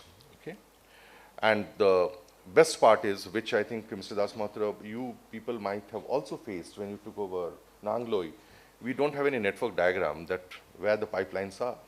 Okay, so that's a first challenge what we faced. So if you look into DJB, so when we talk about digital transformation, what do we understand by digital transformation in any area? Being an IT person or a digital, for me a digital transformation is that which increases your analog time and your me time. Okay, earlier to pay an electricity bill, we need to go to electricity office. We used to stand in a long queue. Now we do not need it. My me time has increased. My time has increased. Okay, how can I spend more of my time with my family, my personal time? So, and I need not rigorously follow up with many things. So it should be a best of the customer experience, what we can bring in through these digital transformations. How can this bring in the best decision support system for my management to take faster decision? How can I integrate my isolated different systems and have a single source of truth? And definitely, how can I, through this, how can I increase my customer and market base so that my wallet share in the market increases? Okay. And training, reskilling, these are definitely will be a part of this entire journey. Now, when we talk about water utility O&M, I think these are the key components which many of my fellow panelists have already shown, that we need to take care of customer care, we need to take care of my operations and maintenance, my automation layer, metering, billing. Okay. For this particular project, we don't have collection under our purview, so I have not kept collection for Chandraval project. Then water quality and audit. Pardon? You're lucky. Yeah. And definitely, how do you manage the human resource for best of the productivity? Okay, it is not that people are coming, logging in, going out. How can you actually see and visualize their productivity and see that it is actually being used for the project? So the different kind of solutions under all these heads, what currently we have brought in, I will tell that this is not the best of the digital solution. This is just the first step what we have built, because we were nowhere. So when we talk about customer care, and all this experience comes from BSES, okay. So when you talk about customer care, it is definitely the smart contact center 24/7, okay. And this smart contact center using SMS, WhatsApp, bots, how can you help the consumers, okay. Definitely with doorstep service, house service connections and all these things with the mobile apps, so that people can go and they did not come to our office. Okay. As far as the operations and maintenance is concerned, CMMS is definitely one area which we have brought in. We have SAP as our backend ERP, which is integrated with these applications. Okay. We have also brought in, built in in-house CRM. So we take, so my call center, my CRM, my CMMS and my SAP is integrated together in a single platform. Okay. As far as my automation, again, we brought in GIS, okay, so that we can map the entire customer route, the house-wise. Okay. Automation-wise, SCADA is definitely there. We are bringing in IoT. We have not started yet. IoT and sensors for monitoring the health condition of the pipelines. Okay, both for my transmission as well as for my distribution layer. Meter to cash, yes, RMS we have, but how secure can we get this RMS? Because the RMS, what we have received is from Delhi Jal Board. Okay, but when my people, my meter readers are going out in the field to using a mobile app, how can we actually make that particular application secure? Or can we bring in a security layer on top of that? Okay. As far as human resources is concerned, we brought in a different kind of application which actually manages, monitors the people when they're coming, when they're going, what kind of work they are doing, the timesheet wise. So everything we are trying to bring in through this platform currently. Again, I will say this is at the first level. Okay. So this is the architecture of what we have done in Chandraval project. I'll just rush through. These are all, everything what we have spoken, couple of screens, which are live screens basically, which are at work. Nice work. Okay. So for CMMS, we have asset management, preventive maintenance, breakdown maintenance, ticket assignment, and definitely we have built in a micro site on top of our website where the consumers of that particular area can go in and have all the information. They can interact directly instead of coming to our customer care centers or calling a call center. So the way, the multi-channel through which we can reach out to a customer, that's the best way we can manage our customers and give the best of the experience. Okay. The GIS already brought in. In fact, this has also been built up on top of our house service connection, human resource onboarding, and very recently, this is the Oscars of the IT industry. For this project, we have received this particular award with IDG CIO 100 award very recently. So this is to start with what we have started in Jindal Water here. With the experience what we have from our past, we are trying to build best of the things for the water utility so that as electricity they have grown or matured, water definitely I'm positive that it will also grow very fast, and it is the need of the hour. Thank you. I very think that's a much. wonderful takeaway. 15 years of BSES, 1.5 years in WIL. So that's where the transitioning of that sector. You mentioned about SCADA, which you're trying to go on, and SCADA is something where one of our gas entities have been doing and driving it in a wonderful manner, IGL, and they have set the land benchmark on how the SCADA should be monitored and being executed out.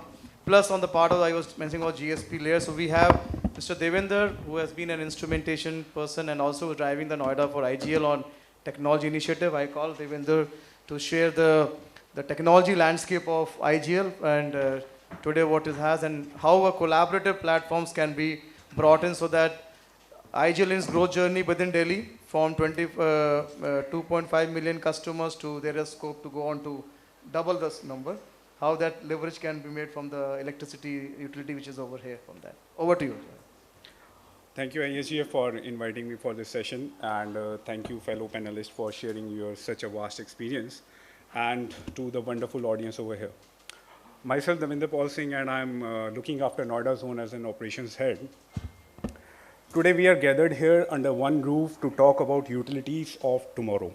Let's just first try to understand what was utilities of past, what is utilities of today, and then we will talk for a few lines about utilities of tomorrow. So when I say about utilities of today, the first two things that come into my mind is digitization and automation. What is digitization? Anything which you can convert from your physical format to the language of 0 and 1, that is called digitization. Be it any photograph, be it any written message, any voice, any picture, you convert it into the language of 0 and 1, it is converted into a digital format. This is called digitization. The next comes is the automation. The use of machinery to reduce human intervention and enhance the process efficiency is called automation. Both these two pillars are driving our society and our business large in today's scenario. Talking about innovation, innovation drives the creation of new ideas, products, services, and push the boundaries of what is possible. When we talk about data, now you have made your system digitized, you converted your physical formats into a digital format, a lot of big chunk of data is generated. Now we also say that data is a new gold. In all the utilities, we say this thing, that data is a new gold. But I believe that data, you have to make it a gold. A simple airplane, when going for a takeoff, it generates more than 1 TB of data from all its sensors. But if you cannot understand what the hidden message behind is, not only the message, I'll choose the word action points. What the sensors are generating, the action points, you're not able to make the data as a gold. So how you can make data as gold? There's a wonderful project that in IGL we have done under the leadership of Raman Srivastava sir only, that called General Service Platform. So this is a single umbrella app which is collecting data from all the sensors, from all the possible fields, and then it is going into a server where we have computing units implanted over there. And after the computation of the data, the final end results is presented in a graphical manner and as per a user requirement. So what basically we are doing, or what a utility should do, they should do the analysis of the data which they are generating. And what we follow in IGL is basically diagnostic analytics, descriptive analytics, predictive and prescriptive analytics. When I say diagnostic analytics, it simply means from the data I am trying to fetch that what is happening in my system. When we are using descriptive analytics of our data, we are trying to observe that what is going on. And when I say about predictive analytics, from the numbers we try to see the picture that if the same condition prevail in the plant or in the machinery or in the billing or in the customer services, what is going to happen. And at the last, the prescriptive analytics is to find out the way that how can we achieve the result or goal which we want to achieve. IGL Indraprastha Gas Limited is India's largest city gas distribution company in terms of its volume. We are currently operating in 4 states. We are daily selling the gas of around 8 MMSCMD. So we are generating a lot of data. Yeah.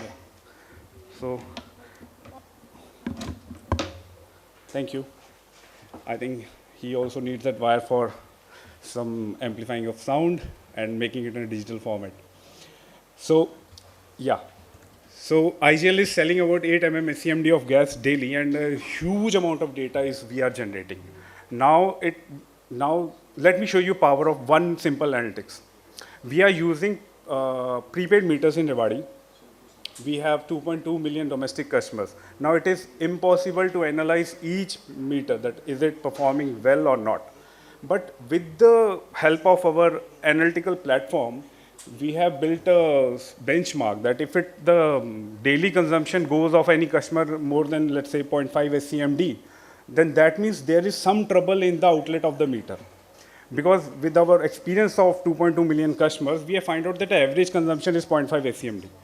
Having that analytics from the data of assuming the 2.2 million customers, and we have to find out which meter is going fast or where there is any possible leakage. So we use the predictive analytics and we get our data over there. So IGL is taken a leap forward, and now it itself embedded into the system of Industry 4.0. Industry 4.0 is nothing but just adoption of big data analytics, IoT, IT/OT convergence in its system. We have run multiple solutions by first taking the platform from physical format to digital, from digital to automation, and from automation to analytics. So this is the journey of any utility. First, we are working at a physical platform. Then we try to digitize our system. After digitization, we have done automation of our system. And now after automation, let's talk about the utility of future. Well, let me take an equation when we used to say that 2x plus 3y equal to 10. Now in this equation, there are 2 variables. Class 9th mathematics, and we used to have 2 equations to solve for 2 variables. Can you imagine AI, what AI is doing? ChatGPT itself is holding 80 trillion variables. So you can imagine what kind of computation, what kind of analytics it can bring. So when I say about utilities of tomorrow, I see that the day is not far behind when decisions will even analyzed and taken by humanoids and not just by machines. And it is, the trend line is very clear. You had a physical formats, you converted into 0 and 1, and then you have converted into automation. Now the next phase is the decisions will be taken by humanoids. So having said that, I see a very bright future for utility because everything has its positive and its negative. When we are talking about IT/OT convergence, IoT, digitization, it has given an edge to utility members to enhance the productivity, to enhance the sale, to enhance the safety, and to change their focus. So this is all from my side. Thank you so much.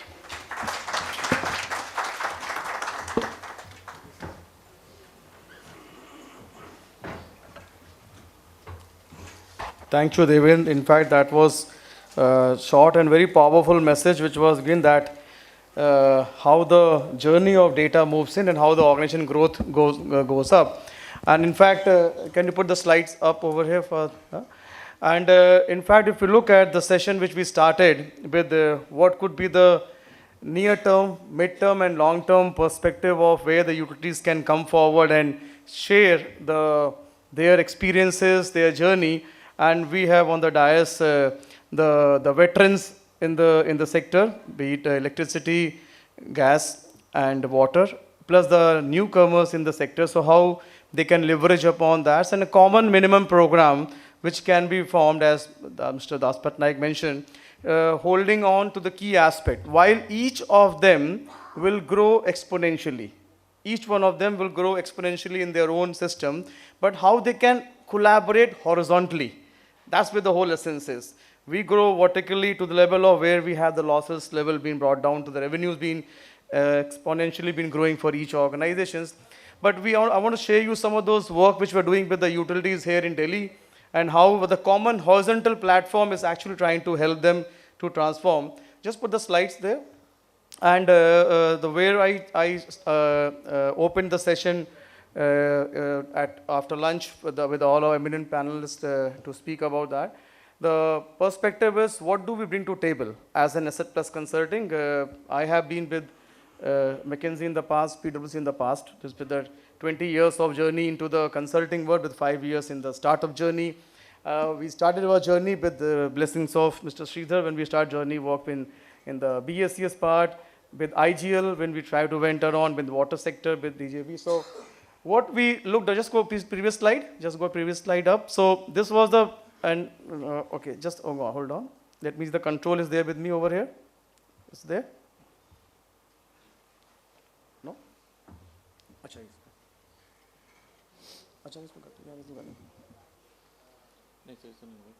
okay, can you just press the tab over there, bring it down.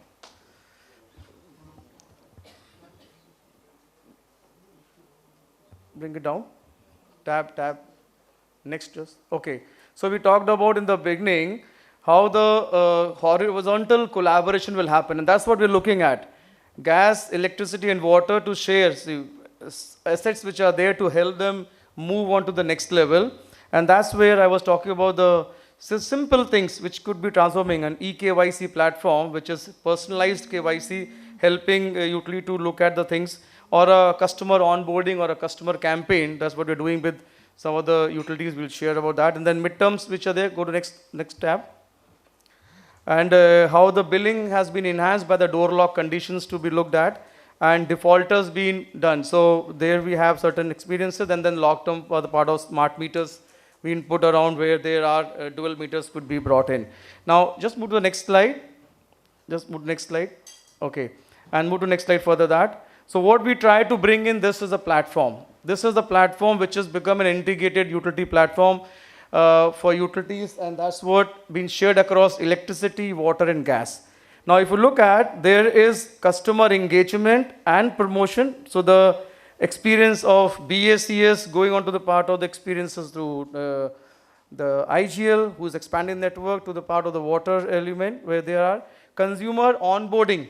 The consumer onboarding becomes a part of a challenging task, and when conversion happen. Now we're moving to the part of prepaid meters, smart meters coming up. There are a little bit of hiccups in terms of what the conversion part, how they have to be brought in. So that's where the consumer onboarding happen. eKYC as a mechanism which cuts across for all the utility, because you have a common database of the people to be served across the entire state. And then there is a customer billing. What Mr. Daspatnaik sir was talk about, how you can have one application to handle all the three. So we are doing we did with IGL and BSES, and soon we are doing it with GRWIL. So that's what and then there's a revenue. Revenue is the problem for all the utilities. That's what we did with BYPL, and BYPL experience is moving on to the IGL and taking it to part of Jindal water. In gas sector, Mahanagar Gas already has a particular platform for revenue enhancement which is there. And reduction of the complaints, which brings down the complaints of the people. So you have each and same person's complaints can look in the part of network and been handled. Go to next slide. And this is where is a case study which has been driven, where you have utilities of Delhi sharing their perspective experiences on this platform, where IGL, we started with the work on their consumers, their billing perspective. BSES Rajdhani, BSES Yamuna, both together, bolt on with a lot of experience around customers, addresses, validations of them, customers, litigations, and JWIL. All three of them getting benefited by the part of this platform, addressing these information, customer onboarding to the customer eKYC, consumer location and address verifications, which is not there, customer self-billing, missing out, customers revenue and defaults conditions to predicted, and customer complaints via context reductions. All through one platform. So as I was mentioning around, utilities of future will grow exponentially, each one of them, But this is a common platform which tries to bring together as a common minimum program, so that there is a essential services where the cost can be brought down. These are cost of operation and the part of enhancement revenue. I will ask my team to play the video, quick video, 30 seconds, to look at how the billing is being done as an integrated manner, and then we'll have a revenue, how it's done in integrated manner for each three of them. Just have a put this, and these are all the live scenarios which has been running in Indian context, which is there as a part of the takeaway for this particular session. Can you run the video one, which is billing? And this is what just now Saurav sir mentioned about having a common billing platform which can look at the nuances of meter which are there. Still we have larger chunk of meter in the water sector are analog meters. A larger chunk of meters in gas are analog meters, and larger chunk of meters in electricity are electronics meters. So that's where, this is where the platform which basically combined together as a click to pay, it combines gas, power, electricity all together with all consumers from utilities coming forward together. And then it tries to bring a completely AI-based system. It's a completely AI-based system which you are seeing it over here. On the left side is a gas meter, on the side the electricity, on the right side is a water, dirty water meter, all. OCR was the technology of the past, my dear friends, just hold on there. OCR was technology of the past, my dear friends, which only used to just read the characters. But when there's a dirty images, when there's a filthy images, when there's a cut digits, when there is a half manner, you have AI which actually helps in terms of telling where the things are, readings are being read together, which you can see in water meter conditions, electricity meter and the gas meters. Today we handle, Mr. Raman ji was mentioning around that there are 10 million consumers in India who are using gas in sector, PNG consumers. We serve 9 million consumers through this particular application. This is where the backbone of which has been serving around in India and helping them out. So this is where the billing comes on the common platform, and your this goes on to next stage, go forward.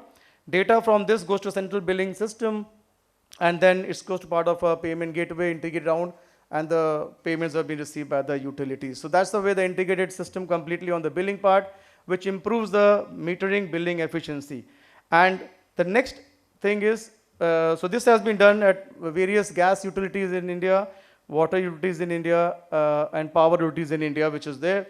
The second one is the revenue, how the revenue can be enhanced as an horizontal proposition, leveraging the customer behavior of the same area. So if you are looking at Delhi, we have 2.5 million consumers from the BRPL, 1.9 million consumers from the BYPL, and again similar number from the Tata Power. This whole consumer behavior electricity reflected out for the gas consumers. So that's where the revenue management system, how it actually helps in controlling your, I give a case when the BYPL, the recovery of the revenue of 1,000 crores which are there every month was only 450 crores on the due date, right? 4 years back, wherein Mr. Priya Kumar asked us to, can we do something for them? Today they are having, and after the due date was around close to another to 95%, 5% were delinquent. Today they are able to have almost 90% of the improvement in the billing and cash flow which is there, with 10 crores as the unrealized gain. These are public figures which have been there by BSES Yamuna, and using it, which has been now taken up by the MGL as the next level because of the revenue losses which they have. Please run the video so that we can see. These are all horizontal offering to be used by the utility as a common minimum program, so that we talk about while you are able to grow vertically, there's a need to come across horizontally and prevent and run through those consumer bases. Please run through that. Have you ever wondered how utility companies adapt to the rapidly changing global scenario? In this dynamic world, utility providers, whether they're in the power, gas, or water sectors, are stepping up to play dual roles. They're not only focused on ensuring operational sustainability, but they're also actively improving revenue collection. But it's not all about the bottom line. These companies are also starving to maintain a balance within society. They're identifying customers who may tend to default on payments, and instead of penalizing them, they're offering support. This can take the form of debt restructuring or even facilitating access to government subsidies. It's a complex juggling act where they need to maintain operations, boost revenues, and support their customers. That's where understanding customer behavior comes into play. Grasping consumption and payment patterns is crucial to transforming business perspectives. Enter Revenue Plus from Asset Plus Consulting, an intelligent analytical solution designed specifically for these challenges. It brings a new level of intelligence and synergy across all utility systems and operations, acting as a force multiplier for your business. Think of Revenue Plus as a master conductor, orchestrating seamless integration with different modules such as billing, payment, and consumption. It doesn't just offer a snapshot of your consumer base, but provides a comprehensive 360-degree view, illuminating every facet of your consumer interactions. But it's in reshaping the balance of demand and revenue processes where Revenue Plus truly shines. It hones your ability to predict risk based on customer behavior, equipping you with the foresight to steer clear of potential pitfalls and capitalize on promising opportunities. And the benefits of Revenue Plus don't stop there. Imagine having real-time delinquency management at your fingertips, with live monitoring that keeps you in the driver's seat.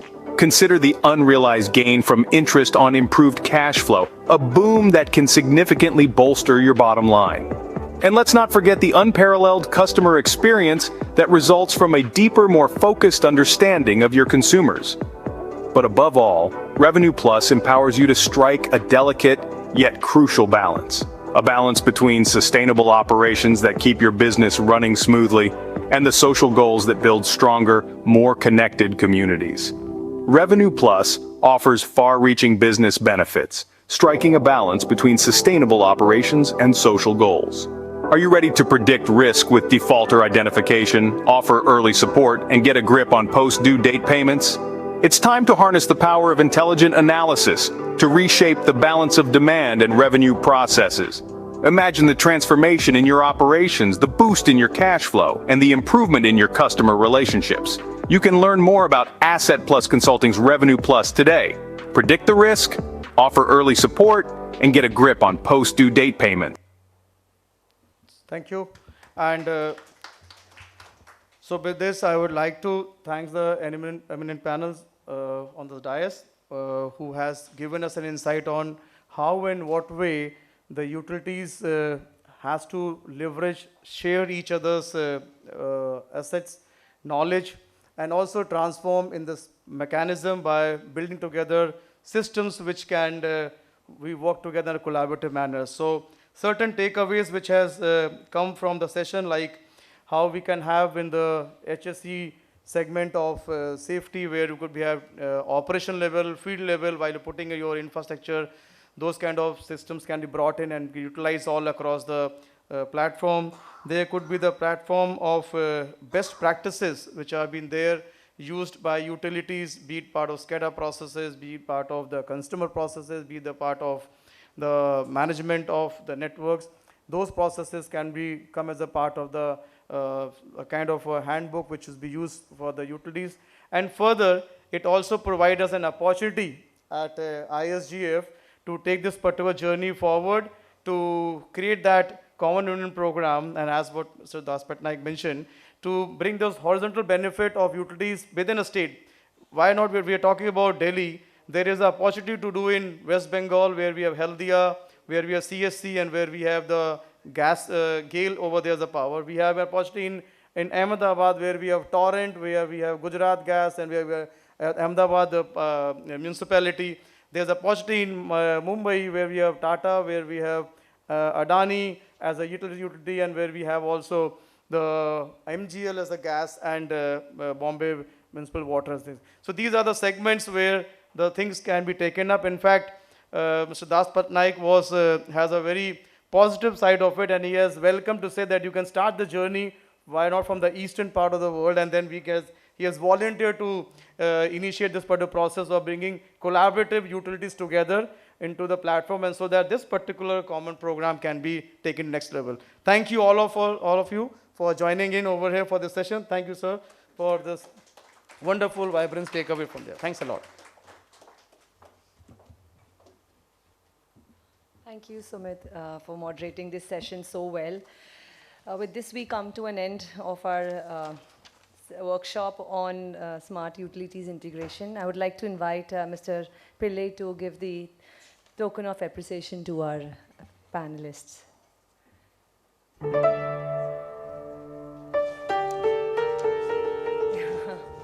To Mr. Saurav Daspatnaik.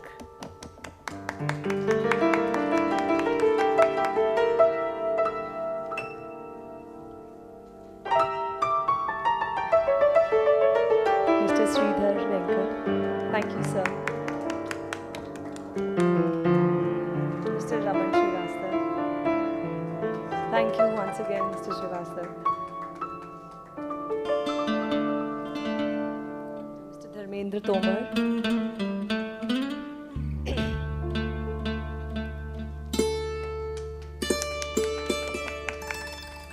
Mr. Sumit Gupta.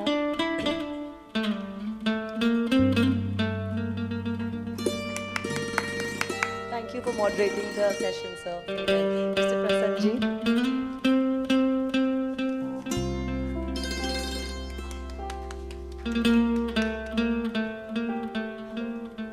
Mr. Davinder Singh.